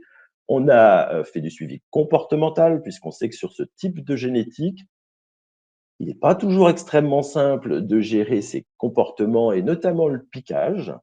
Et enfin, à l'abattoir, on a fait évidemment des mesures de valorisation de ces animaux, rendement prêt à cuire, le rendement en filet, le rendement en cuisse, mais aussi la présentation de ces viandes et de la qualité de ces viandes en mesurant le pH à 24 heures ou la couleur. Je vais vous présenter ces résultats. Alors attention, beaucoup de chiffres, mais je vais vous les synthétiser au mieux, en commençant d'abord par la qualité des poussins qu'on a reçus, qui était excellente. Je ne vais pas rentrer tellement dans le détail, puisqu'elle était excellente, même s'il y avait quelques écarts de poids de poussins au départ, des poussins homogènes, un score de TONA qui nous permet d'évaluer la qualité de ces poussins, avec 14 critères qui sont mesurés sur la présentation de ce poussin et sa réactivité. Des poussins donc d'excellente qualité qui ont connu plutôt un très bon démarrage, puisque vous le voyez à J3, la mortalité était relativement faible, 0,7% pour les tout venant JA et entre 0,2 et 0,5% sur les frères de poule et les mâles de souche duale, donc des niveaux extrêmement faibles, enfin, tout à fait acceptables en tout cas. Et à J15, de la même façon, pour mesurer la qualité du démarrage, même si on avait un petit peu de mortalité en JA, les mortalités, on va dire, étaient relativement cohérentes avec ce qu'on peut retrouver sur le terrain et n'appelaient pas de problème particulier. On les a évidemment élevés, ces animaux, jusqu'à un stade coquelet, donc à des âges un petit peu différents, vous le voyez. On a détassé ces coquelets à ces différents âges et on a gardé 11 poulets au mètre carré jusqu'à les âges d'abattage correspondant au calibre que je vous ai mentionné juste avant. Ces coquelets ont eu des mortalités relativement normales, entre guillemets. En revanche, vous le voyez, il y a un petit peu de rouge sur la case poulet. On a connu des mortalités assez élevées, importantes pour les souches de type dual et les frères de Brune. J'y reviendrai parce que, effectivement, élever ces animaux, alors dans des conditions qui étaient malheureusement de la claustration, on voulait faire sortir ces animaux sur parcours, mais le risque élevé influenza aviaire ne nous l'a pas permis.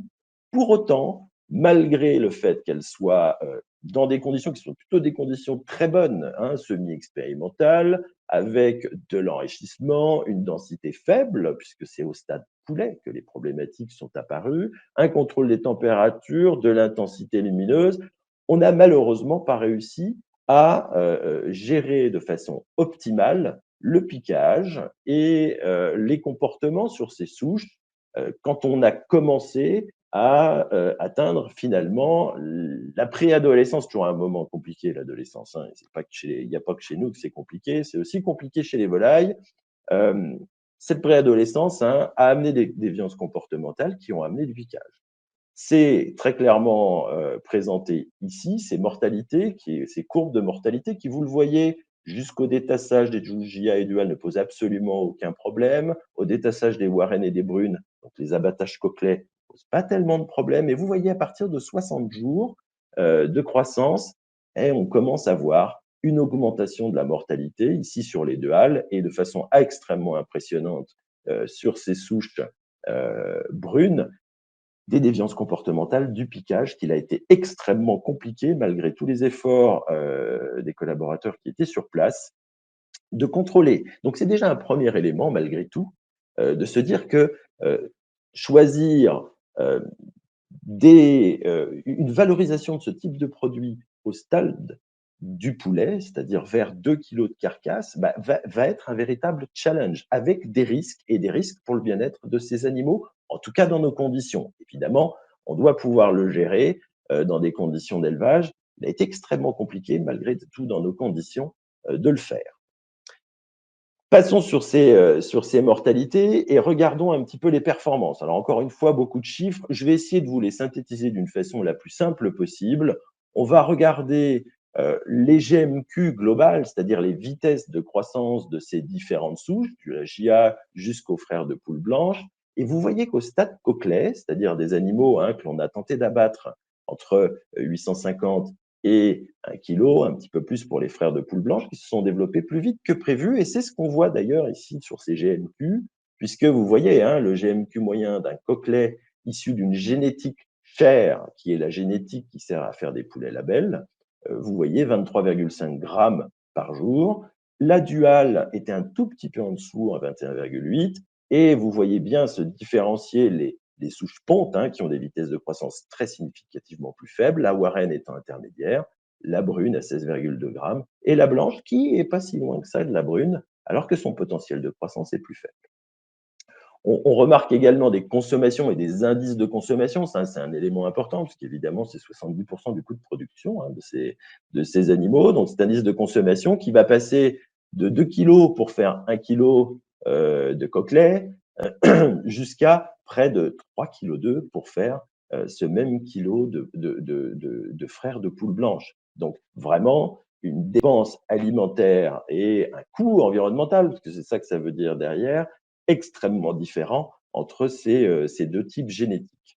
Les rendements de carcasse sont également à observer. Vous voyez qu'une souche chère va permettre de valoriser 63% du poids vif de l'animal sous forme de carcasse. On va descendre assez rapidement, et 3% c'est beaucoup, 4% c'est beaucoup de poids vif et de rendement carcasse, avec des duals aux alentours de 59%, jusqu'à 57% pour ces souches brunes, et avec des souches blanches qui s'en tirent pas trop mal, avec 59,4% de rendement carcasse. Je ne vais pas aller tellement plus loin dans la description de ces chiffres. Ce qu'il faut bien retenir ici, c'est qu'on a évidemment l'expression de l'intensité de sélection de ces animaux pour une filière chère, indépendamment de la filière ponte, bien évidemment. Sur la qualité des viandes et sur la présentation des viandes, même s'il y a quelques différences, elles ne sont pas colossales et en tout cas, elles ne remettent pas en question, en tout cas, la qualité de ces viandes au sens de leur valorisation pour un consommateur demain. Si on regarde ce qui va se passer côté poulet, alors je vous ai parlé des mortalités élevées, post-détachage, qui effectivement monté jusqu'à 12% pour les frères de poules blanches. C'est vraiment la valorisation, enfin la problématique de ce piquage qui est extrêmement compliquée à gérer dans nos conditions en tout cas, et qui a généré non pas seulement de la mortalité, mais des griffures, des blessures aussi sur les autres animaux. Donc vraiment une grande question pour nous en termes de valorisation. Il faudra travailler de façon plus intense pour améliorer la gestion de ces comportements sans avoir à faire ce que l'on pourrait imaginer, c'est-à-dire de l'épointage pour limiter ces risques de piquage. Ce n'est pas du tout la philosophie de cet élevage de poulets. Pour autant, c'est quelque chose qu'il faudrait avoir en tête si on avait envie d'amener ces animaux à des âges de valorisation très élevés. De la même façon, alors vous allez voir sur les performances de ces animaux, le GMQ global qui exprime toujours la vitesse de croissance, là se différencie extrêmement fortement et encore plus fortement qu'au stade Coquelet. Vous voyez, si on approche les 30 grammes de GMQ pour une souche de type label rouge, on est un petit peu en dessous, 27 grammes pour la souche duale, les mâles de la souche à double fin. On est assez loin, évidemment, pour les frères de poule, 22 grammes pour les Warren, 21 grammes pour les frères brunes et 14 grammes pour les frères blanches qui, là, ont vraiment du mal à atteindre le calibre objectif puisqu'il est resté à 1,865 kg à 130 jours d'élevage. Donc, ça fait vraiment long pour pouvoir avoir quelque chose de valorisable sous cette forme. L'indice de consommation aussi est à observer. On va passer de 2,6 kg d'aliments pour faire 1 kg de sougia à quasiment 5,2, donc 2 fois plus d'aliments pour la même productivité, entre guillemets. Donc quelque chose d'assez colossal. Et des rendements carcasses qui, eux, vont se tenir, même si on conserve des écarts de rendement carcasse. On va passer de 67% en JA à 63% sur les duals. Donc des rendements de carcasse aussi qui sont faibles et qui font perdre de la valeur, évidemment, à ce poids vif que l'on va amener à l'abattoir. Même remarque sur la coloration des viandes, même remarque sur les pH à 24 heures, qui sont des éléments représentatifs de la qualité de la viande, des différences, néanmoins pas des différences colossales, en tout cas qui remettent en question la qualité de ces viandes. Je vous ai parlé tout à l'heure de tester aussi la concentration du régime et la réponse de ces génétiques, frères de poules brunes ou frères de poules blanches, à des programmes alimentaires qui vont être différents. Ça peut être important, évidemment, pour le coût de production. C'est évidemment aussi pour les rejets dans l'environnement qu'on pourrait attendre, eu égard aux consommations assez élevées de ces animaux. On a donc choisi de baisser la quantité de protéines et d'acides aminés de ces régimes de 10% pour pouvoir tester la robustesse en fait de l'animal à sa réponse et sur sa croissance. Je vais passer assez vite sur ces résultats puisque finalement, on se rend compte de quoi? On se rend compte que finalement, on a des frères de poules brunes qui ont une vitesse de croissance un petit peu plus importante au stade poulet et qui vont être sensibles à cet aliment. Ça veut dire que si on veut exprimer le potentiel de ces souches brunes, il faudra néanmoins conserver un aliment plus concentré, ça coûtera potentiellement plus cher, mais il y aura un peu plus de performance à la fin. C'est beaucoup moins le cas sur les poulets de souches frères blanches qui, elles, ne sont pas très sensibles à la concentration de l'aliment si on les élève pendant la 130 jours jusqu'à des carcasses d'1,8 kg. C'est moins le cas en coquelet. En coquelet, effectivement, les deux génétiques répondent. Donc, on peut accompagner des souches brunes et des souches blanches avec une concentration du régime plus importante. Et c'est donc intéressant dans la construction des coûts de production de demain, ou en tout cas dans la réflexion qu'on pourrait avoir sur des plans d'alimentation, d'intégrer, en fonction du marché potentiel et du type d'élevage que l'on voudra mettre en œuvre, des concentrations du régime un peu différenciées. C'est une première exploration, c'est extrêmement simple comme approche, ça nécessitera un peu plus de travaux, mais ça nous permet d'avoir une idée de la réactivité de ces génétiques à des concentrations du régime différenciées. Bon, à partir de toutes ces informations recueillies dans cet essai, on a pu modéliser des croissances de chacune de nos génétiques, des consommations de chacune de nos génétiques, et à partir de là, faire une évaluation économique de l'élevage de ces frères de poules ou de ces différentes génétiques. Je vous les présenter ici sous la forme d'une comparaison par type de production, du coût de production par rapport à un produit dit classique ou standard. Donc, il y aura une comparaison à un coquelet, donc un animal qui va être valorisé sous la forme d'un point de carcasse qui sera d'environ 520 grammes, un animal qui fera 850 grammes à peu près en poids vif, sous la forme du cahier des charges du coquelet qui existe aujourd'hui, c'est-à-dire 27 kg du mètre carré, un abattage et un poids cible pour ces 520 grammes de carcasse. Dans la simulation, on a fait la même chose pour le poulet CR, c'est-à-dire croissance rapide, des animaux que l'on va élever, comme le poulet de chair classique aujourd'hui, à 39 kg du mètre carré, avec un âge d'abattage et un poids cible objectif d'1,3 kg. Et enfin, un poulet cahier des charges type croissance label, type croissance lente, on va dire, JA 757, avec un cahier des charges de type label rouge, avec une densité à 11 mètres carrés, un âge d'abattage et un poids cible d'environ 1,4 kg. Ça, c'est les cahiers des charges qui nous permettent de faire ces comparaisons et ces simulations sur des bases économiques qui sont celles que nous recueillons à l'Itavi, c'est-à-dire des prix de poussin pour le marché du coquelet, pour le marché du poulet à croissance rapide ou du poussin à croissance lente, des mâles qui nous ont été vendus à environ 20 centimes, parce que oui, le mâle, même si c'est le produit de la femelle, a une valeur, il n'a pas une grande valeur économique, puisque le prix de ces mâles classiquement est mis sur les femelles. Pour autant, il y a quand même de la prestation, il y a quand même de l'éclosion, il y a quand même des vaccins à prévoir sur ces animaux. Donc, ils ont, quoi qu'il arrive, une valeur qui était estimée à 20 centimes dans ces simulations. On s'est basé pour les simulations sur un programme alimentaire basé sur les tarifs du deuxième trimestre 2022 pour être précis, et des marges poussins aliments, qui sont aussi celles que l'on a recueillies dans nos enquêtes, c'est-à-dire 65 € du mètre carré par an en coquelet, 60 € du mètre carré par an en poulet à croissance rapide et 45,6 € par mètre carré en poulet à croissance lente. Qu'est-ce que l'on observe dans ces calculs de coûts de production? Là, vous avez la valeur 1,22 € pour le coquelet, par exemple, qui est la valeur de l'animal, donc de ce poulet, de ce coquelet sorti abattoir à 520 grammes. Donc 1,22 €. Si ce coquelet était produit avec une génétique de souche duale et un mâle dual, il coûterait un tout petit peu plus cher. Alors 5 centimes, ça a l'air de rien, mais c'est quand même 100 € tonne, si on se rebascule sur un tarif.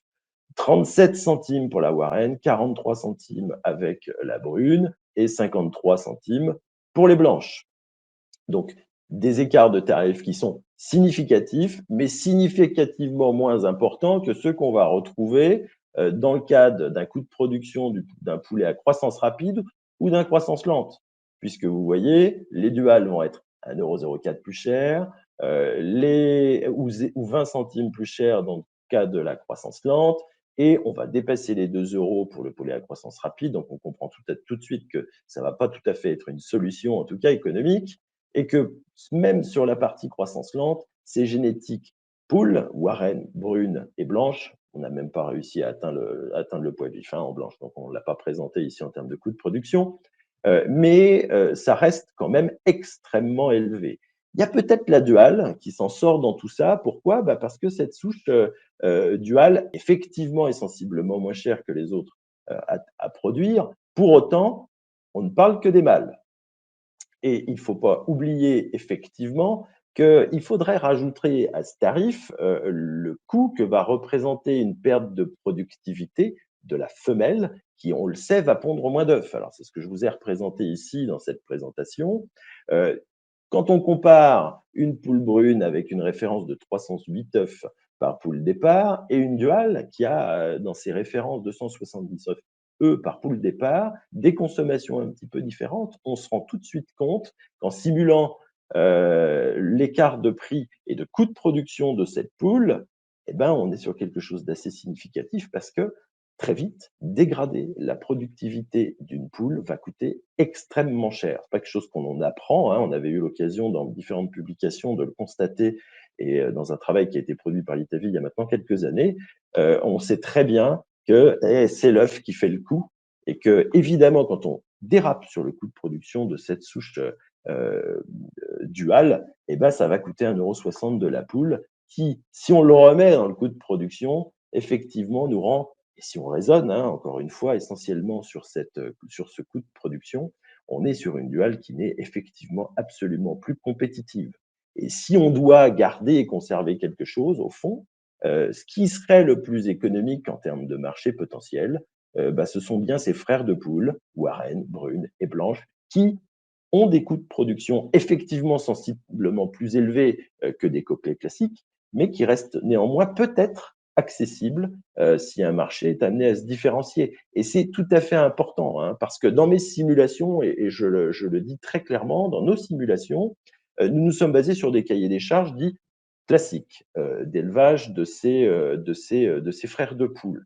Or, et on a interrogé les ONG lors de ce travail du projet Young, et il faut être très clair, pour elles, la promotion des souches à double fin est une solution la plus intéressante, la plus naturelle que l'on doit attendre comme alternative à l'émission des frères de poule. Et que si on doit être amené à élever ces mâles, il ne faut pas le faire n'importe comment, c'est tout à fait cohérent. Il faut au minimum respecter le cahier des charges de l'ECC, 30 kg du mètre carré sans détassage, etc. Dans la production de Cochleys, on serait plutôt pas mal, même si ça va nécessiter quelques aménagements. Mais l'idéal étant, pour certaines, un élevage de type plein air, type label rouge, qui va amener encore d'autres conditions de densité, de surface, qui vont encore surenchérir ces coûts de production. Je vous mets un petit exemple, en restant sur le Cochley, simplement sur l'effet de la densité mise en place, si on parle de 30 Cochley au mètre carré, 28 Cochley jusqu'à 20 Cochley au mètre carré, on va augmenter ce coût de production de presque 220 € en passant de 30 à 20 au mètre carré, ce qui est extrêmement significatif et pas toujours facile à faire accepter demain par un consommateur, sauf si on valorise dans des cahiers des charges spécifiques la spécificité de ce type de produit. Donc, en synthèse à ce travail, si on parle de ces alternatives, très clairement, les souches duales et les frères de poule sont des alternatives qui intéressent un certain type de public. En France, on n'a pas cette donnée encore. Je pense qu'on n'est pas encore sur un marché suffisamment mature pour ça. Pour autant, quand on regarde les pays européens, qui ont déjà bien avancé sur ce sujet, ça reste un marché. Donc, il faut l'avoir en tête et ça peut être une façon de valoriser aussi ces frères de poule. Le marché, il est aujourd'hui assez limité en France. Et si on parle notamment du marché du Cochley, qui est un marché existant, on l'a évalué à 10 millions de têtes par an. Donc, on est loin d'absorber les 50 millions de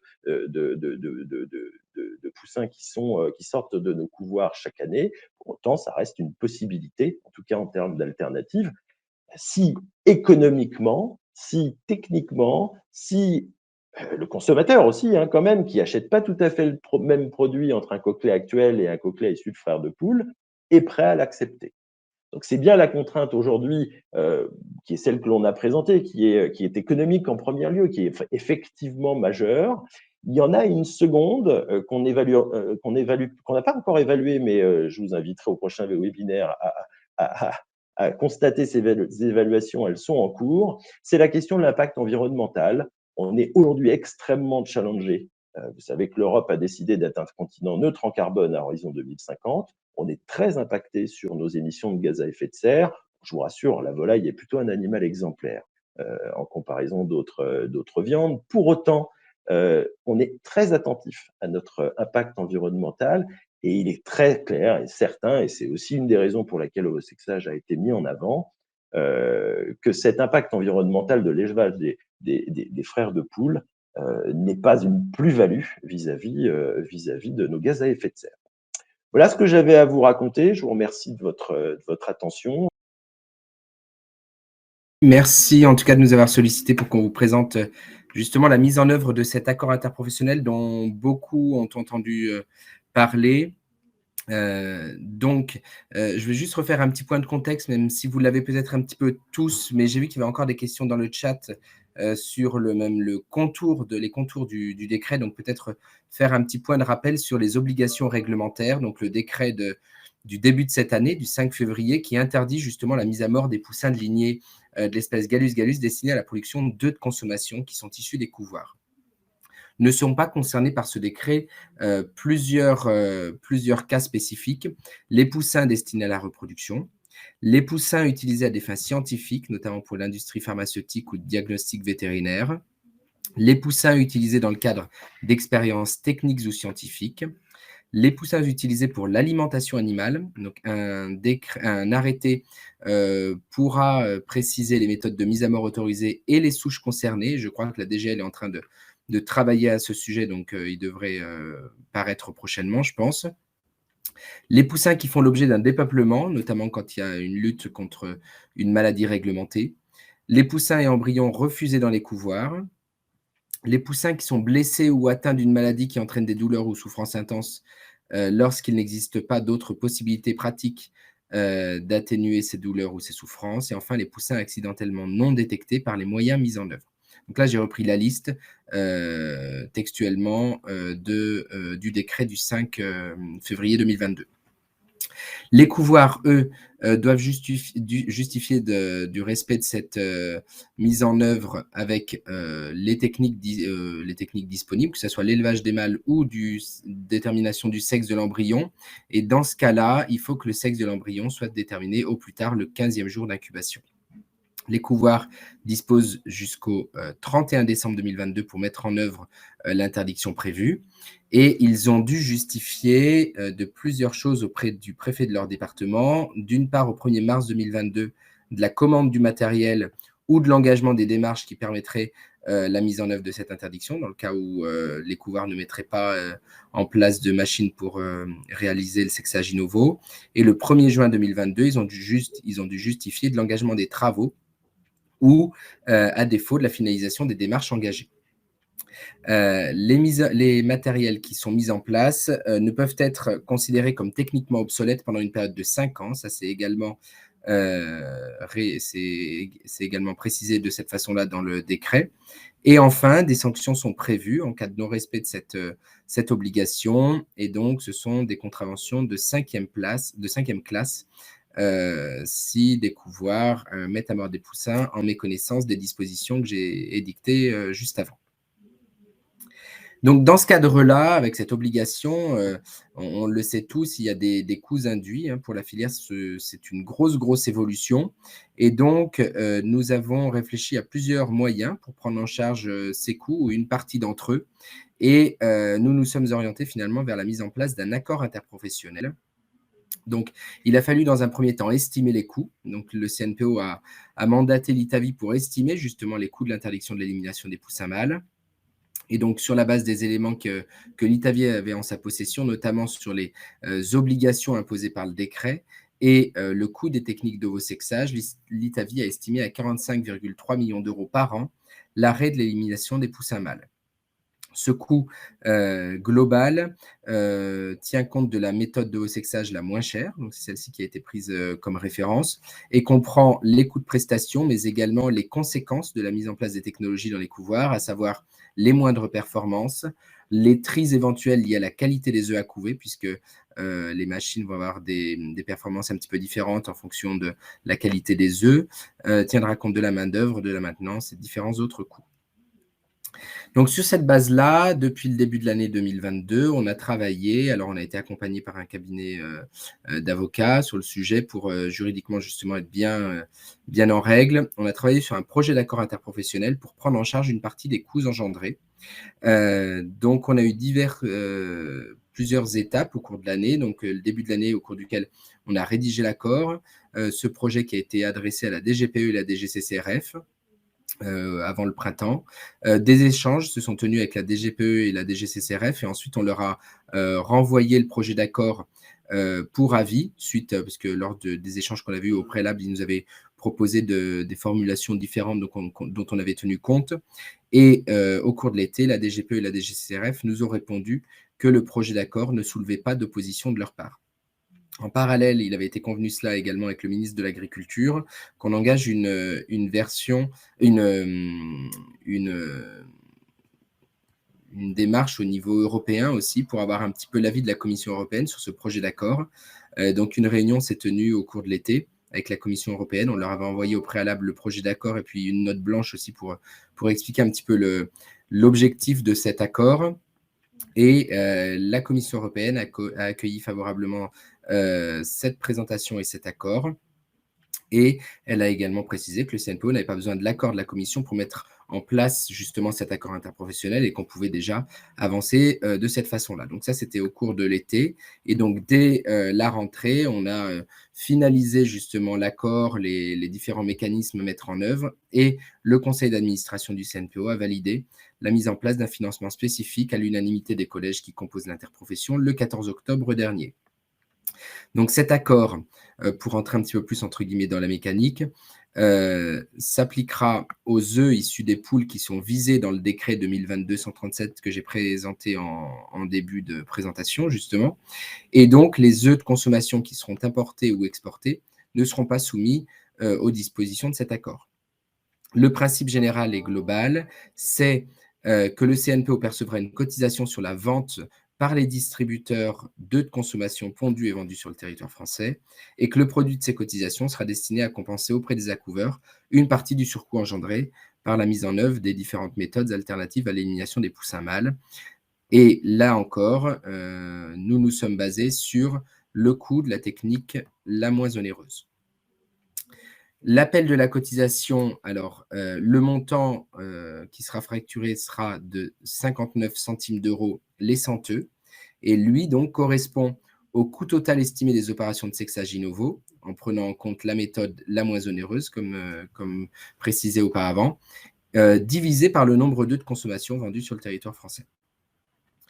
Techniquement, avant le 10e jour de chaque mois, les metteurs en marché, que sont donc les centres d'emballage, vont déclarer à un tiers indépendant qu'on va désigner au niveau du CNPO, donc un cabinet d'audit extérieur.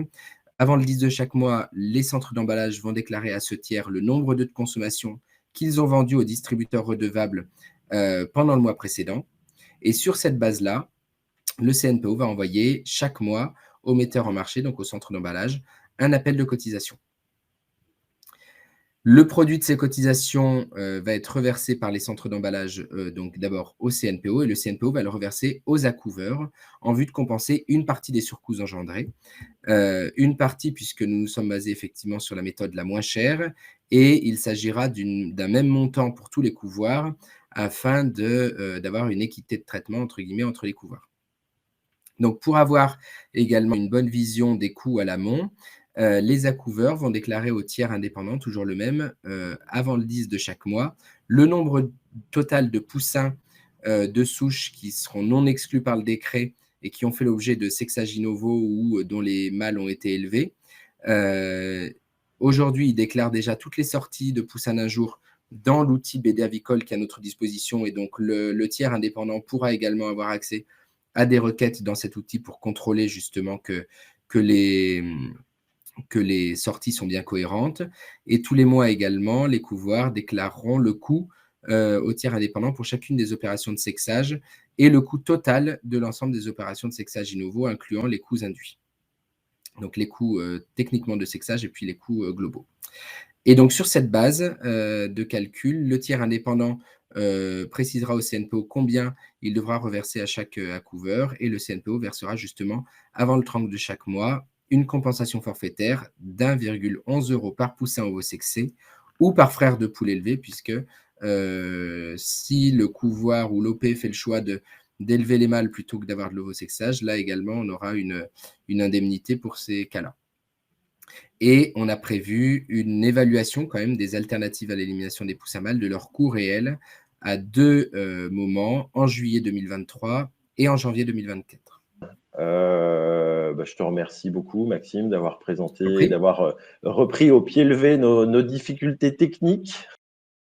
Bon, moi, je suis ravi de vous accueillir parce que ça fait un petit moment qu'on essaye de discuter ensemble sur cette technologie qui est extrêmement originale, tout à fait complémentaire avec les démarches que nous avons mises en œuvre. Hein. On ne va pas parler d'ovosexage, là, en l'occurrence. On va parler de sex reversal, de modification du sexe ratio. En tout cas, je suis ravi que vous puissiez présenter vos travaux et votre démarche au groupe. C'est assez original. Donc, je vous laisse démarrer, vous présenter. The floor is yours, comme on dit avec un français affreux. Merci Maxime et l'équipe de l'ITAVI de nous donner cette chance de présenter notre technologie, SUS Technology. Je suis en présence avec Yael Alter, qui est notre CEO de la boîte, qui vient d'Israël. Et nos excuses pour la présentation en anglais, mais par contre, Yael va la faire et moi, je vais la traduire le mieux possible. Voilà, je m'appelle Claude Donte, j'ai travaillé une dizaine d'années en France, je connais très bien le secteur avicole en France. Après, j'ai travaillé à peu près 18 ans chez Seva Santé Animale, qui est une boîte française qui est aussi impliquée dans l'aviculture. Et depuis 2 ans, maintenant, je travaille pour SUS Technology en étant le responsable pour l'Europe, dont ma présence ici pour cette présentation ou la traduction en France. Voilà. Yael, je vous laisse la parole et moi, je vais traduire. Okay, hello everybody. Bonjour. Bonjour. Tout le monde, oui. Tout le monde. Je m'appelle Yael. I'm sorry, from now I speak English and Claude will translate. So, as Claude said, SUS is doing sex reversal in poultry embryo to the benefit of the egg-laying industry. SUS est dans l'intérêt de l'industrie avicole, on fait un changement de sexe. So how do we do that? We are producing more female with the same resources in general. On fait avec les mêmes ressources que les gens ont de disponibles, d'augmenter la production et de produire plus de femelles. We transform ZZ male into functional female. On transforme les ZZ male en ZZ female et on appelle ça le SUS female. We do not change the way the industry used to work. We still hatch eggs for 21 days. On ne change pas la méthodologie de ce que les gens ont disponible pour le moment. C'est toujours une incubation de 21 jours. Il n'y a rien qui change. But we still changing some environmental conditions like the temperature, the humidity.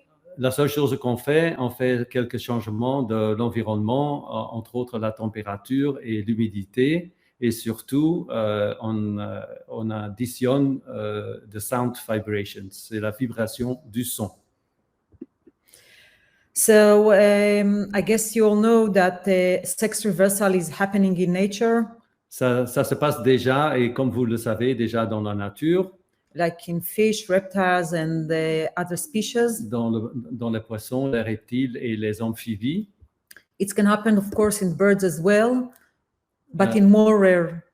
Ça se passe aussi au niveau des oiseaux, mais pas autant que dans les amphibies. And the fact that sound vibration can change destination of cells or can affect on cells, it's something that already known in many academic research. Ils savent aussi que, disons, la vibration du son peut avoir une implication au niveau de certaines cellules et on le voit déjà au niveau de la médecine humaine. Par exemple, pour traiter tennis elbow. Or cancer, or using it. Ou quelque part aussi, il y a des études qui sont en train de faire au niveau de ces cellules cancéreuses. So, I'll skip to this picture. I think most of you, since you are from the industry, won't be shocked by this picture.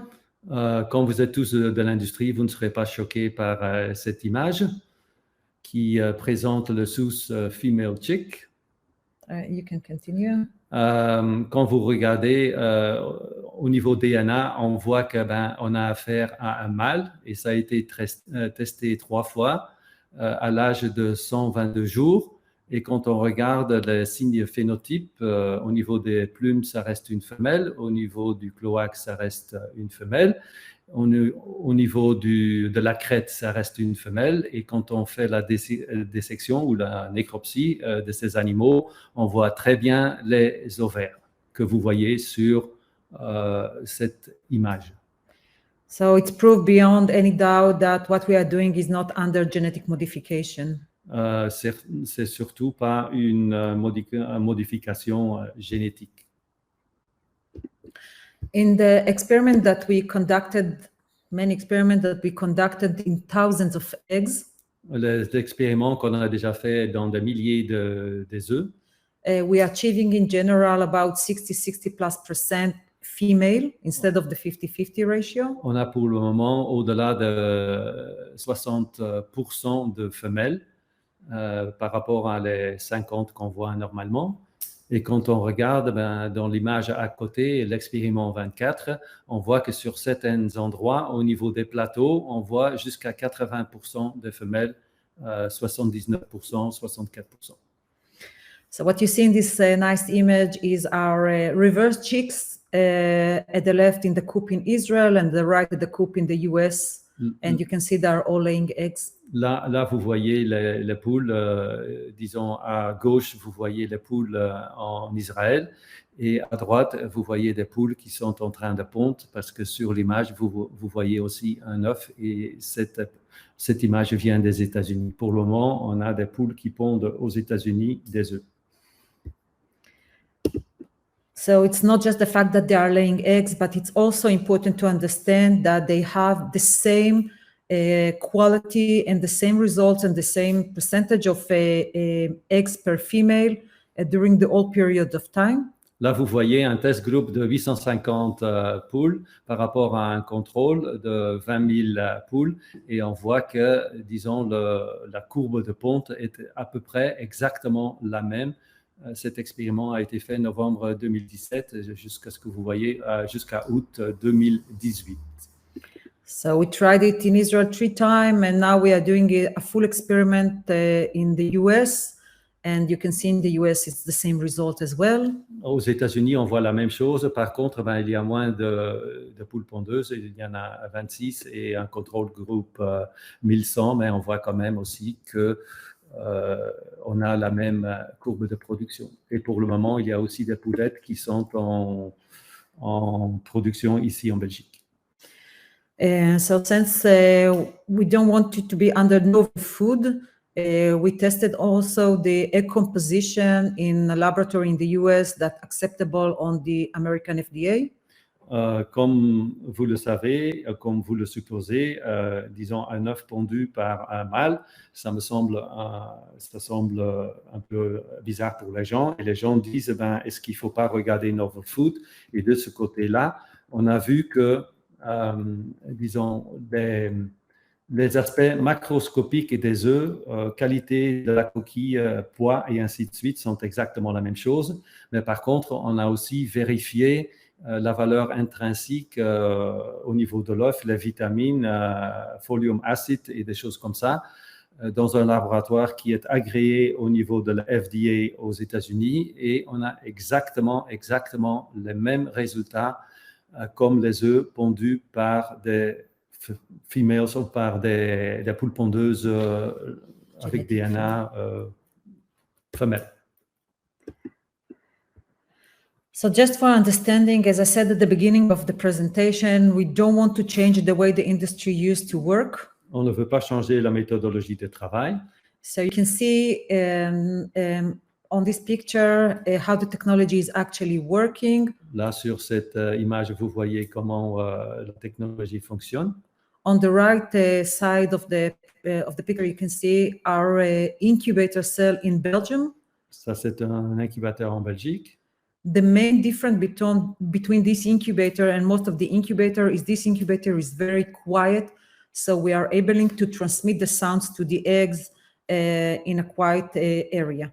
La seule différence ou importante différence par rapport à un incubateur normal, c'est ce qu'on a un incubateur où il n'y a pas de bruit à l'intérieur. Ça doit être noise-free.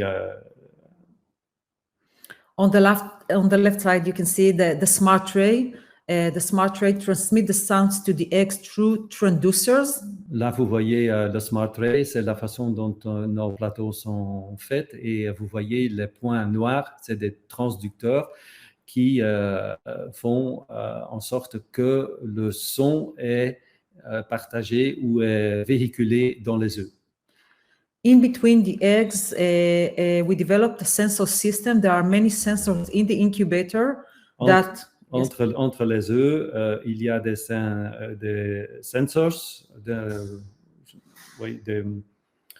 comment dire, des sensors, je crois que vous comprenez ça, qui prennent, disons, le son. So the purpose of the sensor, I guess Claude said that, is to collect the data from the eggs, and then all this information upload to the cloud.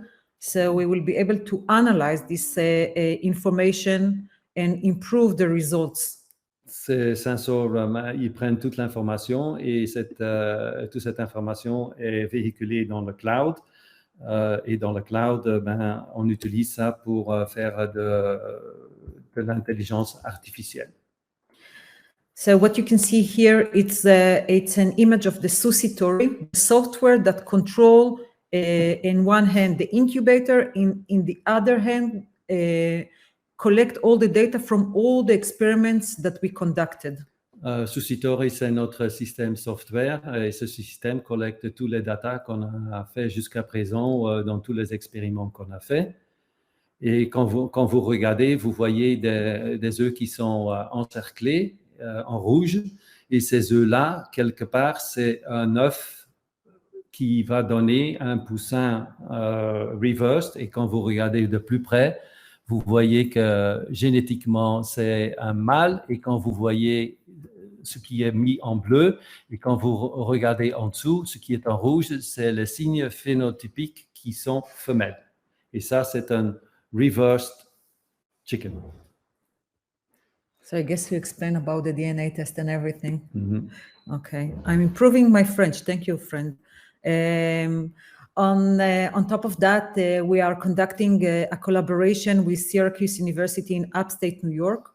On travaille ensemble avec une université aux États-Unis, upstate New York, Syracuse University. The purpose of this collaboration is not just, as we show you, to prove that what we are doing is have a very solid things, proof, but also to understand better the mode of action of how sex reversal happened under SUS treatment. Ce qu'on veut faire avec ces gens-là, c'est exactement prouver, parce qu'on a besoin de scientific evidence pour prouver que ce qu'on fait est vraiment réel. So we collect an embryo during the day that we transmit sounds to the egg, dissect them, and then we find the exact hormone profile or the exact day that the sex reversal is happening. On suit, disons, le développement de l'embryon, on les enlève, on fait une dissection et on regarde aussi le profil, la profil hormonal de ces embryons dans le temps. Okay, now we're going to speak about something really important, which is money and how the industry earn from this solution. Maintenant, on va parler quelque part aussi de l'argent, ce qui est important pour toutes nos activités, quelque part, et surtout pour les vôtres. So as for example, if we look at the hatchery that hatched about 10 million eggs a year and have about 4 million female. On a pris un exemple d'un couvoir qui place à peu près 10 millions d'œufs et qui produit 4 millions de poules pondeuses. Si on est à 50%, on pense qu'il y a une marge de 20%. Si tout de suite on augmente jusqu'à 60%, ça veut dire 10% de sous-females, on arrive à 32% et on pense qu'on peut même aller jusqu'à 80%. Et là, vous voyez qu'on arrive à une marge de 46% avec le même outil de travail quelque part. At the beginning of our journey, we thought that we will be able to do some kind of retrofit to current incubator, but then we understand that it will be much more easy and much more logical to replace the regular incubator with our acoustic incubator and technology. Au début, on pensait qu'on pouvait faire un retrofit, ça veut dire adapter les machines qui existent dans vos couvoirs, mais on a bien vu qu'il faudra utiliser des incubateurs qui sont noise-free, quelque part où il n'y a pas de bruit à l'intérieur, et ça serait mieux de les remplacer. Et quand vous voyez sur la dernière ligne ROI, ça c'est le retour en investissement. Quand on arrive à 60%, après 1 an et 3 mois, on a déjà un remboursement de tout l'investissement. Si on arrive à 70%, 0,7 d'une année, et si on va à 80, c'est à peu près moins d'une année de retour d'investissement, ce qui est important. So as Claude said, you see the return on the investment is very, very quick.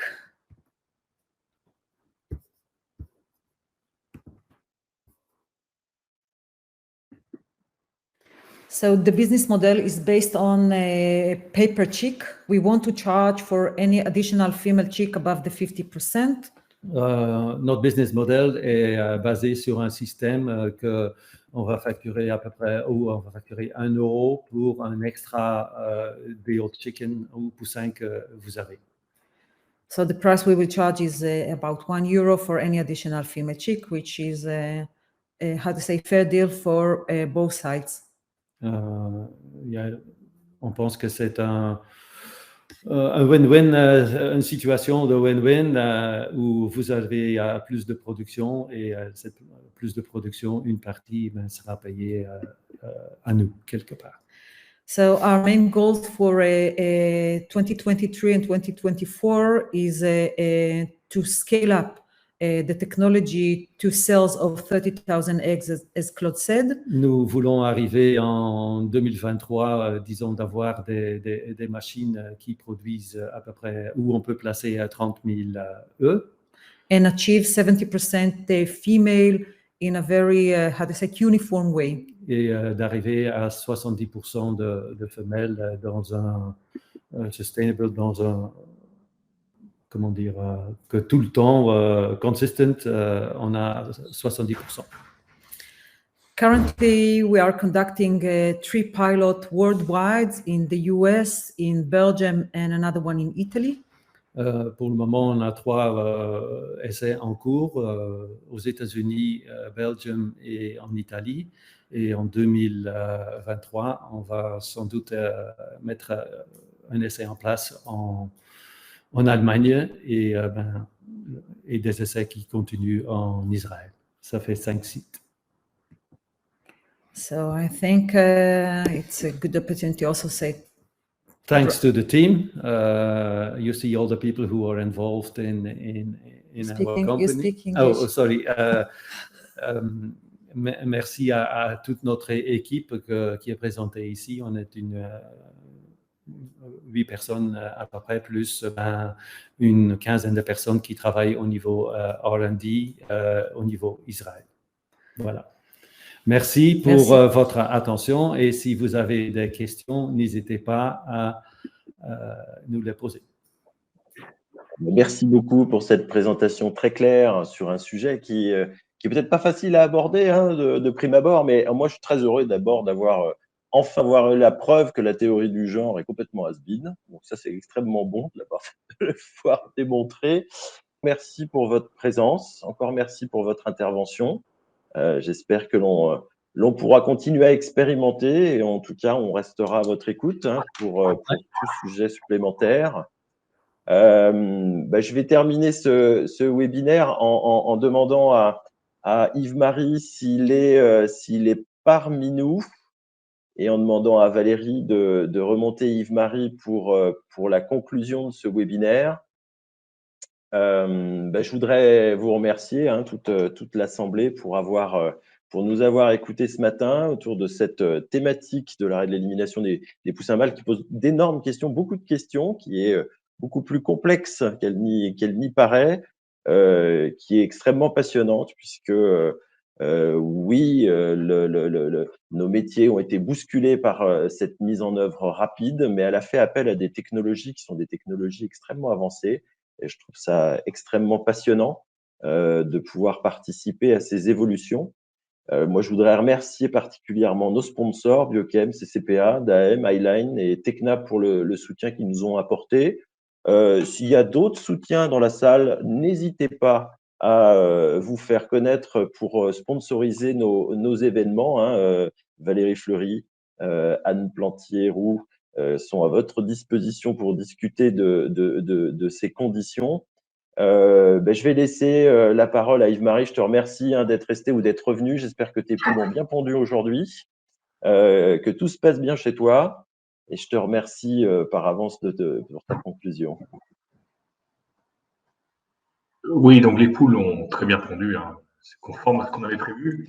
On est très très vigilant en ce moment sur le suivi sanitaire de nos animaux avec le risque grippe aviaire qui est très très fort dans nos régions de l'ouest de la France, qui représente 60% de la production d'œufs française. Donc on a quelques cas toutes les semaines. Mais il n'y a pas de propagation pour l'instant d'élevage à élevage, donc on est très très prudent sur l'événementiel dans nos élevages. Dès qu'il y a un petit peu de mortalité, eh bien on teste, et puis on garde nos animaux à l'abri le temps qu'il est nécessaire pour les protéger de cette pandémie et aussi protéger le capital alimentaire pour la population française en termes de volailles et en termes d'œufs pour les mois à venir. Donc, je vous remercie à tous d'avoir été très attentifs à ce webinaire. Vous remarquez bien que, alors après la présentation de Maxime Choumet que vous avez eue, ce que ça implique quand même pour le prix de vente consommateur, un prix de vente consommateur qui est impacté. Alors, certains diront de façon modeste, mais à l'heure actuelle, c'est beaucoup par rapport à tout ce que le consommateur doit endosser comme hausse, je dirais.